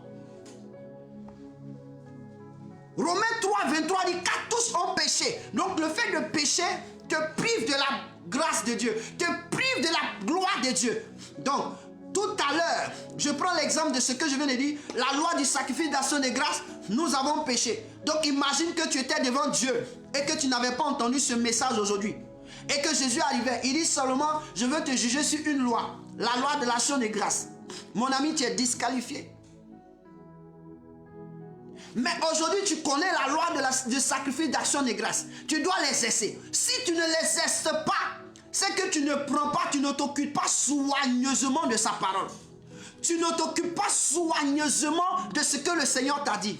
Et quand tu ne t'occupes pas soigneusement de cela, alors tu seras privé de la gloire de Dieu. C'est ça qu'on appelle la mort. Donc un homme qui est privé de la gloire de Dieu, il ne meurt pas. C'est comme dans un foyer, il y a eu palabre, il y a eu incompréhension, et puis la nuit, la femme, elle ferme le robinet. Elle dit non, le robinet là c'est fermé. Parce que matin, la bouche et la bouche se sont parlé. Le soir, le Pays-Bas et le Pays-Bas ne se parlent plus. Mon ami, tu viens de priver la personne. Mais est-ce qu'il va mourir? Non, il n'est pas mort. Mais tu l'as privé de quelque chose. Donc c'est une mort. C'est une mort. C'est comme un enfant qui vient de mal se comporter. Il s'est mal comporté. Oh, tu as fini de lui parler et puis tu lui prives de sa tablette ou de son téléphone. Tu viens, pourquoi? Parce que tu lui avais dit, il s'est mal comporté, tu l'as privé de cela. Le fait de priver, c'est une mort. Mais la personne vit. Donc la première signification de la mort, quand on dit mort, cette mort-là, c'est être privé de la présence de Dieu. Mon ami, c'est le péché que nous commettons qui nous prive de la présence de Dieu. Ça ne nous tue pas, ça nous prive, ça nous sépare, ça nous éloigne. Jésus a dit, ce sont vos crimes qui nous séparent. Dieu a dit, ce sont vos crimes qui me séparent de vous et de nous. C'est vos crimes qui vous éloignent de moi. C'est vos péchés, c'est vos iniquités. Donc le fait de veiller, le fait de continuer à vivre dans le péché te sépare de Dieu. Donc en te séparant de Dieu, tu es mort. Ça c'est une première mort. Mais Jésus dit, quand une personne croit, plutôt garde sa parole, il ne connaîtra pas la séparation d'avec Dieu. 2. La mort. La mort que je vais parler, c'est la mort qui se trouve dans la création de l'homme. Écoute-moi bien. La mort qui se trouve dans la création de l'homme. La Bible dit que Dieu dit de sa bouche. Oh, si tu entends, dis Amen. Si ce que je dis là, ça te concerne. Si ce que je dis là, c'est la vérité, dis Amen 3 fois. Dis Amen, écris Amen, écris Amen. Écris Amen. Et puis je vais continuer. Je veux voir les Amen. Je veux voir les Amen. Je veux voir les Amen et les cœurs. Et puis je continue. Si tu veux que je continue, je veux voir les Amen et les cœurs. Je continue. Oh, merci Seigneur. La rabashara dadabashura kande. Lora babasura karabashandele kedelebo. La rekalabra karabasura. C'est toi, j'attends.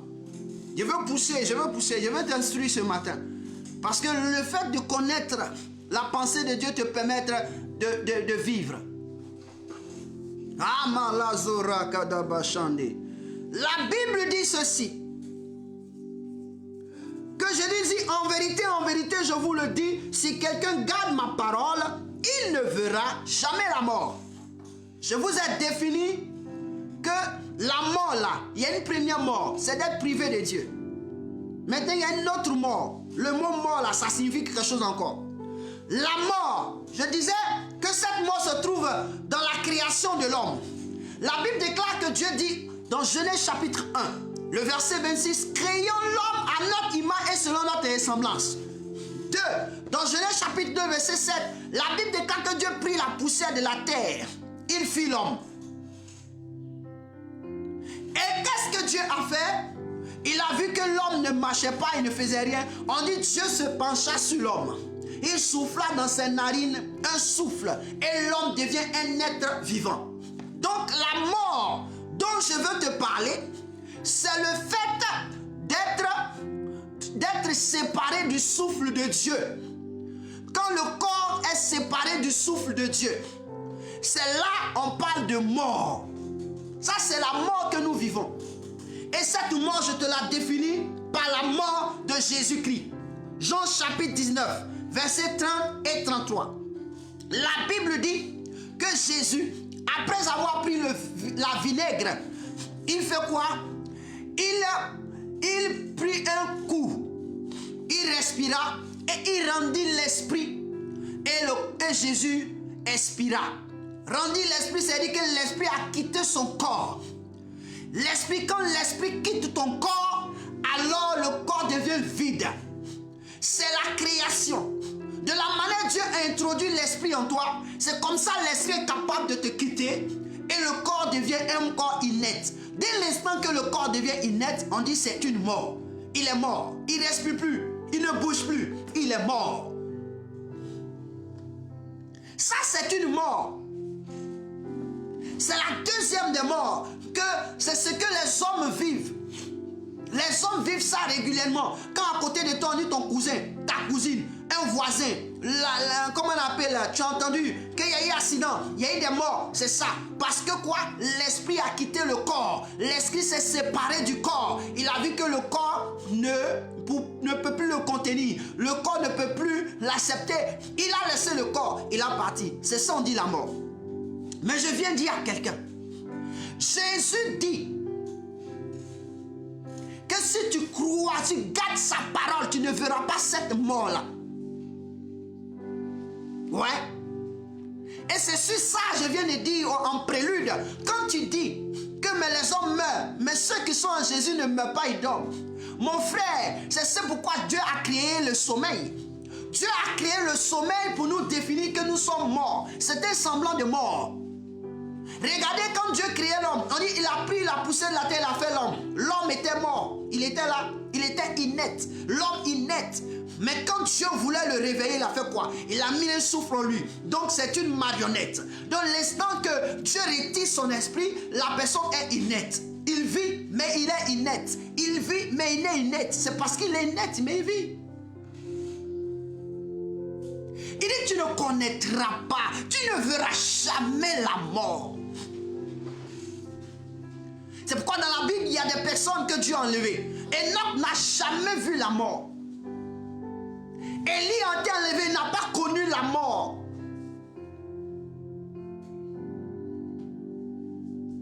Jésus même, c'est le last. Jésus même, c'est la personne extraordinaire. La mort même, il a vaincu la mort. Réellement, quand quelqu'un est mort, c'est après 72 heures.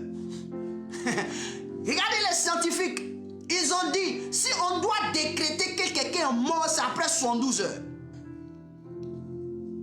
Lazare est mort, ça faisait 4 jours, donc on décrète que Lazare est mort totalement. Lazare a connu la mort, mais Jésus est mort, il a fait 1 jour, 2 jours, 3 jours, 72e heure, Jésus est ressuscité. Ça veut dire que là où on doit faire le constat de la mort de Jésus, Jésus, il se réveille. Donc Jésus a dormi pendant 71 heures. Et à la 72e heure, Jésus se réveille pour dire que moi je ne suis pas mort. Parce que c'est une loi. La loi dit qu'en 72 heures, le corps humain est mort, est fini. À partir de 72 heures, le corps est capable de pouvoir quoi? De pouvoir se déchiqueter. Le corps est capable de pouvoir être rempli de quoi? D'asticots. C'est là le corps va se décomposer. Donc Jésus en réalité n'est pas mort. Jésus dormait. Oh, mais le sommeil, comme le sommeil était la mort, c'est pourquoi on a dit que Jésus était mort et s'est réveillé le 3e jour. Non, va en profondeur des Écritures. Pourquoi il dit 3e jour? Parce qu'il sait que le chiffre 3, ça répond à une dimension de don. Ça répond à une dimension de gloire. Jésus ne pouvait pas aller au-delà de 3. Parce que lui-même, il est composé de 3. Lui-même, il est composé de 3. Il est composé de Dieu, du Fils et du Saint-Esprit. Donc, il ne peut pas aller au-delà de 3. Il connaît le temps. Il connaît le temps. Et je vais te parler maintenant de la troisième mort. La troisième des morts, c'est la seconde mort. Ah, la plus terrible. La seconde mort, c'est la plus terrible des morts. Quand tu entres dans Apocalypse, chapitre 20, verset 14, on va lire.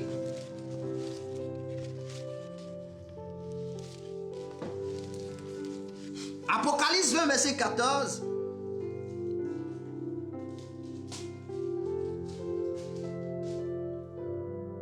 Et la mort et le séjour des morts fut jeté dans les temps de feu. C'est la seconde mort.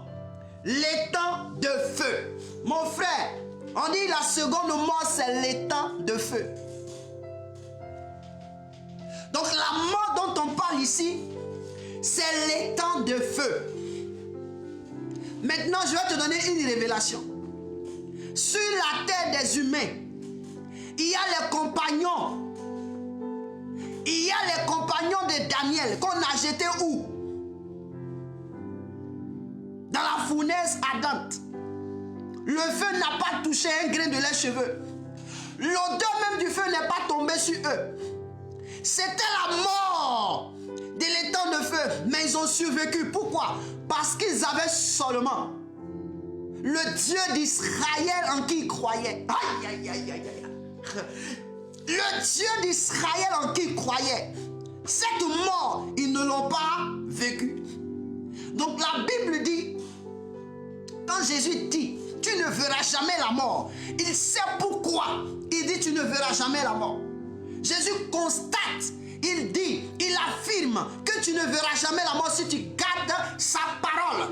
Or, sa parole, c'est lui. Si tu prends soin de lui de manière extraordinaire, si tu prends soin de lui,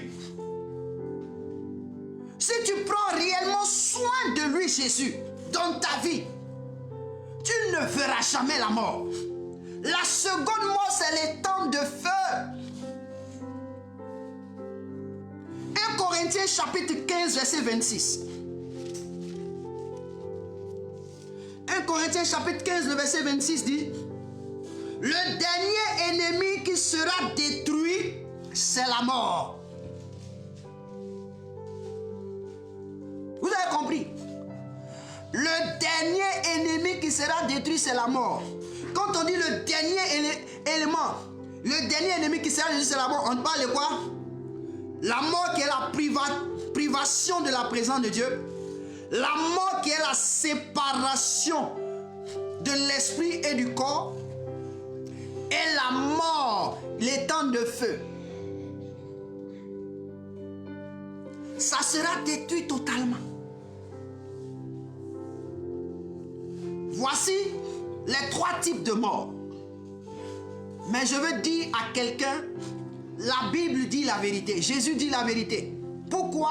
Je l'ai expliqué pour te dire que Jésus, lui-même, il a dormi pendant 3 jours. C'est son dormi pendant 3 jours qu'on dit qu'il est mort. Sinon, quand on regarde comment Jésus est né, et dans un corps mortel, ce corps était capable de marcher sur les eaux. Ce corps était capable de prier et jusqu'à les grumeaux de sang sortent de ce corps. Ce corps était capable de se maintenir en état. C'est Jésus. Jésus est l'Éternel des armées qui vit éternellement. Est Dieu qui vit éternellement. On a fait semblant de pouvoir le tuer. Jésus a dit, on va rentrer dans leurs pensées. On va vivre comme eux vivent. Je veux dire à quelqu'un, tu n'as pas fait le mauvais choix d'avoir Jésus comme Seigneur et Sauveur. Mais la seule chose, c'est que tu ne prends pas soin de Jésus. La seule chose, tu ne t'occupes pas soigneusement de lui. Tu ne l'observes pas. C'est ce qui fait que tu es privé de sa présence. C'est ce qui fait que ton esprit s'éloigne de lui. C'est ce qui fait que son esprit s'éloigne de ton corps. Quand l'esprit de Dieu s'éloigne de ton corps, écoutez-moi bien, Samson, la Bible déclare que Samson, quand l'esprit de Dieu vient sur lui, Samson devient terrible. Mais le jour où l'esprit de Dieu a abandonné Samson, Samson était mort. Qu'est-ce qui s'est passé? On a percé ses yeux, on a coiffé Samson. Pourquoi? Parce que Dieu s'est éloigné de lui. Je te donne un autre exemple. Dieu, il était dans la vie de celui qu'on appelle Saül. Saül, toutefois Dieu était dans sa vie, Saül n'était pas un fou. Saül ne se déshabillait pas. Mais le jour où Saül a reçu que Dieu l'a quitté, on dit Dieu quitte, un esprit mauvais vient toucher Saül. Il commence à se déshabiller. Saül était séparé de Dieu. Mais il n'est pas mort. Je veux dire à quelqu'un ce matin, Dieu t'interpelle pour toutes sortes de miracles que tu veux dans ta vie. C'est de prendre soin de Jésus. C'est de t'occuper soigneusement de Jésus. De la même manière, tu t'occupes soigneusement de ta maison. Tu t'occupes soigneusement de tes habits. Tu t'occupes soigneusement de tes affaires. Tu t'occupes soigneusement de tes enfants. Occupe-toi soigneusement de Dieu. Occupe-toi soigneusement de Jésus. Observe-le, garde-le, prends soin réellement de lui. Tu verras quelque chose va se passer. Privé de la présence de Dieu ne t'arrivera pas. Nous sommes privés de la présence de Dieu parce que nous ne nous occupons pas des choses de Dieu. Les disciples ont dit, nous n'avons pas à nous occuper à partager la nourriture. Mais nous avons à nous occuper à la prière et à la prédication de la parole. Et ils ont compris. Toi, tu as compris quoi? Toi, la prière, tu fais, mais la prédication de la parole, ça t'énerve. Pour réfléchir, t'assois seulement pour réfléchir, comprendre la parole, tu ne veux pas. Tous les jours, on a qu'à te parler. Tous les jours, on a qu'à t'enseigner. Ça fait combien d'années? 20 ans, 40 ans, tu es dans la présence de Dieu. Un seul petit verset, tu ne peux même pas le décortiquer. Tu ne peux même pas tirer des leçons. Tu ne peux même pas faire un résumé qui puisse motiver quelqu'un à pouvoir comprendre. Mon ami, tu ne prends pas soin de Jésus. Tu ne prends pas soin de Jésus. Regarde ton état. D'état embryonnaire. Regarde comment tu es devenu. Moi, j'étais un embryon. Regarde mon identité, comment je suis. Est-ce que quand tu m'entends parler, tu me regardes, tu ne me veux pas? Tu me veux? Tu m'entends parler, tu ne veux pas, tu me veux. Mais c'est le sacrifice qui nous a apporté ici. C'est le sacrifice. Nous sommes privés de certaines choses. Nous avons cherché et nous continuons de chercher toujours à plaire à Dieu, à le connaître profondément et à pouvoir l'expliquer aux gens pour que les gens soient sauvés. J'ai un fils qui est connecté. Il me connaît très bien. Il sait quand il m'a rencontré. Il sait très bien où il m'a rencontré. Qu'est-ce qui s'est passé? Aujourd'hui, il a la grâce de Dieu qui est sur sa vie. Je veux dire à quelqu'un, il est important de prendre soin de celui qui est Jésus-Christ de Nazareth. Si tu ne prends pas soin de lui, tu connaîtras les 3 types de morts. Mais si tu prends soin de lui, tu ne verras aucune de ces 3 types de morts. Cette mort de privation de Dieu, tu ne la verras pas. Cette mort de la séparation de ton corps à ton esprit, tu ne la verras pas. Pourquoi? Parce que la Bible déclare qu'au dernier jour, nous tous, on va ressusciter. On va ressusciter. Il y a ceux qui vont ressusciter pour les ténèbres, c'est-à-dire pour la mort finale, et on va les anéantir totalement. Et puis il y a ceux qui vont ressusciter pour vivre. Moi, je serai parmi ceux qui vont ressusciter pour vivre. Non, ce qui veut dire que je n'ai pas connu la mort. Au fait, je dormais pour venir attendre mes frères. Je restais en train de dormir pour attendre mes frères. C'est une séquence de ma vie, dormir. Dans la vie de Dieu, il n'y a pas de mort. Dans la vie de Dieu, il n'y a pas de mort. Celui qui est en Christ est une nouvelle créature. Les choses anciennes sont passées. Toutes choses deviennent nouvelles. En toutes Toutes choses, quand elles deviennent nouvelles, c'est-à-dire c'est un monde nouveau, c'est une vie nouvelle. Donc quand tu es dans la présence de Dieu, la mort n'existe plus. C'est pourquoi l'Apocalypse nous révèle que la mort, c'est elle qui sera la dernière à être exterminée. Mais quand tu rencontres Jésus, la mort a été déjà exterminée parce que tu as rencontré le vivant. Puisque tu as rencontré le vivant, la mort a été déjà exterminée pour toi. Alors tu es dans le royaume. Tu vis dans le royaume de Dieu. Dans la nouvelle Jérusalem, mais tu es sur terre. Et quand tu vis dans la nouvelle Jérusalem, mais tu es sur terre, tu démontres les aptitudes et les caractères de la nouvelle Jérusalem. Et là, tu n'as plus à mourir. Le jour où tu dors, tu te reposes. C'est le repos. Il n'y a pas de mort. Et c'est pourquoi ce verset de Jean chapitre 8 verset 51 m'a plu. Et je dis à quelqu'un ce matin, le Seigneur est en train de nous révéler son identité en parlant au travers de cette parole. Pour dire qu'il est le Dieu tout-puissant. La mort n'a rien entre lui. Donc si les gens vous disent que Jésus n'est pas mort, ils ont raison, mais ils ne savent pas l'expliquer. Ils ne savent pas l'expliquer parce que Jésus lui-même, c'est Dieu. Oh, Dieu vit éternellement. Or, si un Dieu qui vit éternellement, il ne peut pas connaître la mort. Il parle de son identité réelle. La parole ne connaîtra jamais la mort.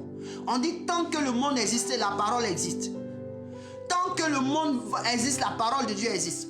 Mais Dieu même il existe, lui-même qui est la parole, il existe avant que le monde n'existait. Donc comment est-ce qu'il peut mourir? Comment est-ce que lui qui existait avant que le monde dans lequel nous sommes, le sphère dans lequel nous sommes existait, comment cette personne peut mourir quand il vient dans un sphère?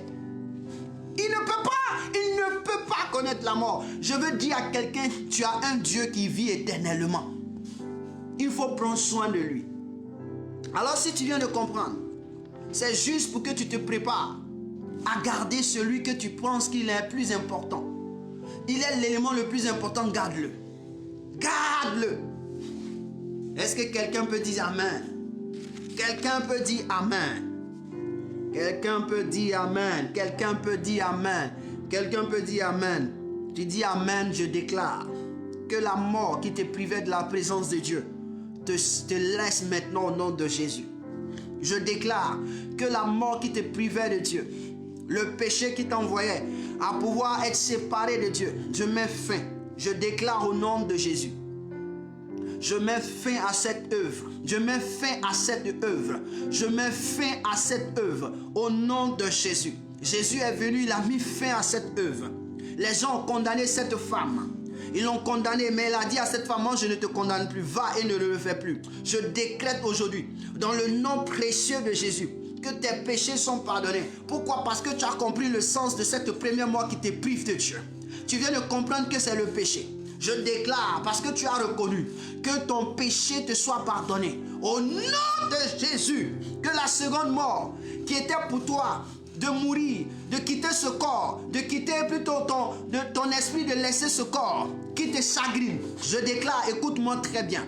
Ce n'est pas une mort, c'est un temps de repos. C'est le repos pour toi. Dieu voudrait que ton corps se repose. Parce qu'à la création, Dieu a permis que ton corps se repose. Il y a eu un temps d'observation avant même de se pencher sur toi. Donc Dieu va revenir se pencher sur toi. Quand il te permet de te reposer, c'est pour dire que je reviens me pencher sur toi. C'est un repos. Alors je déclare que cette peur qui t'anime te lâche prise au nom de Jésus. Te lâche prise au nom de Jésus. C'est pourquoi Jésus pouvait nous dire, n'ayez pas peur de celui qui tue le corps et après quoi il ne peut rien faire. Pourquoi? Parce que ce corps, tu es capable de le détruire. On peut détruire ce corps en se cassant. On peut détruire ce corps par un accident. Mais ce qui fait de ce corps quelque chose de valeureux, c'est l'Esprit de Dieu. Je déclare que la peur se libère de toi. La peur libère ton esprit. La peur libère ton âme. La peur de la mort libère au nom de Jésus. À côté de Jésus, même si tu fais des songes de mort, ne t'en soucie pas. Lève-toi et dis, Seigneur, tu es la vie et j'ai toi en moi. Je proclame la vie et que la vie soit au nom de Jésus. Tout ce qui est mort disparaît parce que Jésus a vaincu la mort. En 4 jours, Lazare a décomposé. Ne te soucie pas. Si tu es décomposé, sache que Jésus a ressuscité Lazare. Tu seras ressuscité. Tu ne connaîtras pas la mort. Quand Jésus te propose une parole, accepte-la, reçois-la, garde-la. Même si tu es décomposé, même si ta vie est décomposée, tu connaîtras la résurrection. Je déclare au nom de Jésus que la vie de quelqu'un qui a connu une décomposition, de cet appel de vie des vies, je déclare maintenant qu'il ressuscite au nom de Jésus, qu'il y ait recomposition de corps, qu'il y ait recomposition de corps. J'invoque l'esprit des quatre vents à souffler sur cette vie pour apporter la vie à cette jeune dame, à cette dame, à ce jeune homme, à cette fille, dans le nom précieux de Jésus. Je déclare au nom de Jésus.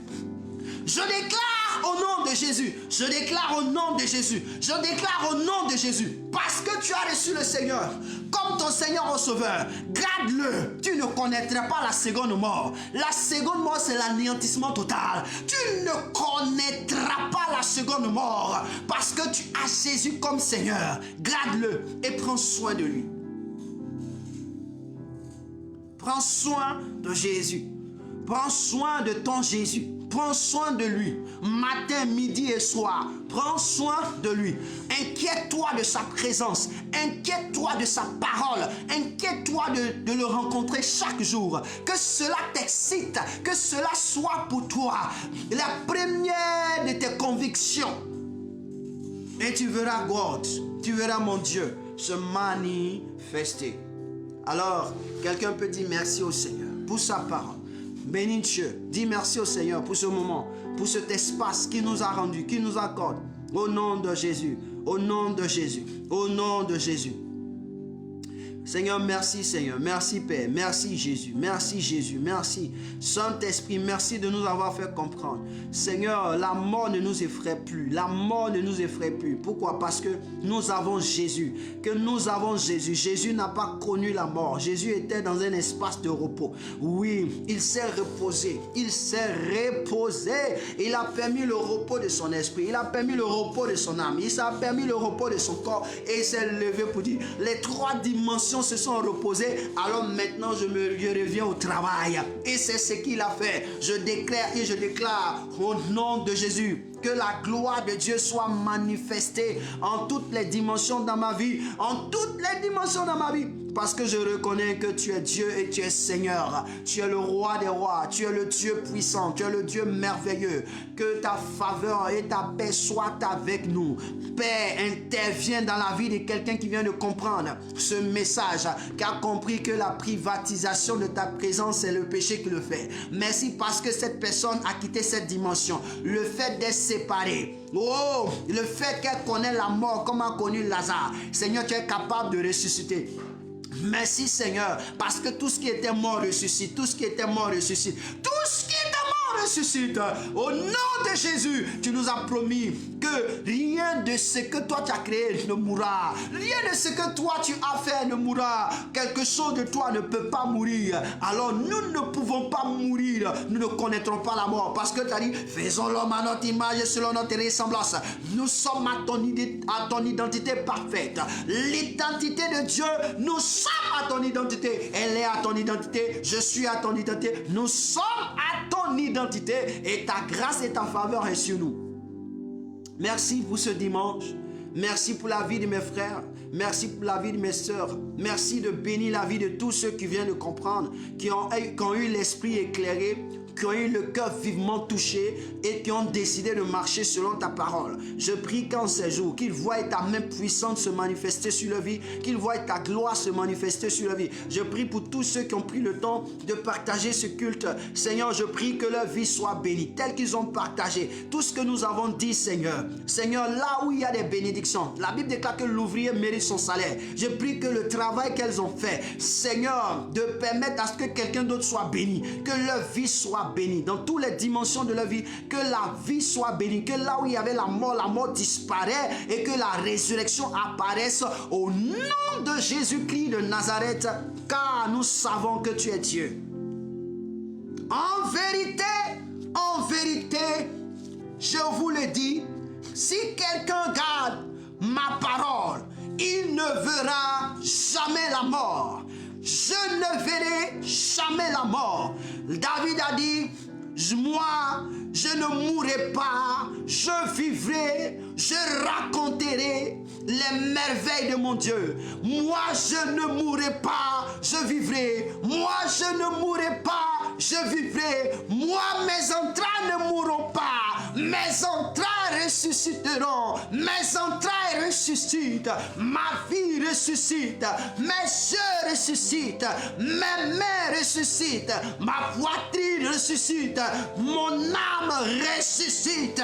Les Rebecca, je déclare au nom de Jésus, moi, je ne mourrai pas, je vivrai, je raconterai les merveilles de Dieu. Merci Seigneur, c'est sur cette parole que je veux te laisser. Et cette parole de David dans ta tête, moi, je ne mourrai pas, je vivrai. Donc là, David a dit, je ne mourrai pas, mais toi, tu dis, je ne meurs plus.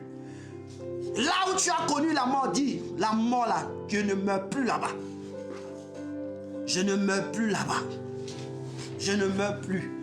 Alléluia, que Dieu puisse vous bénir. Très heureux de partager ce culte avec vous. Très heureux de passer ce moment agréable avec vous. Que le Seigneur Jésus vous bénisse. Je prie pour la fin. Père éternel, nous t'en sommes infiniment reconnaissants. Que ta grâce et ta faveur soient sur la vie de chacun et de chacune. Que ton Esprit Saint qui nous a conduits, qui nous a envoyés à parler ainsi, que ton Esprit demeure dans la maison de chacun et de chacune. Que tu réveilles notre vie, que tu transformes notre vie à la gloire de ton nom, tel que tu as ressuscité et que la mort n'a pas de pouvoir. Au nom de Jésus de Nazareth. Amen. Shalom chez vous, shalom chez nous et shalom à tous et à nous revoir. Bon dimanche et bonne semaine dans le nom de Jésus.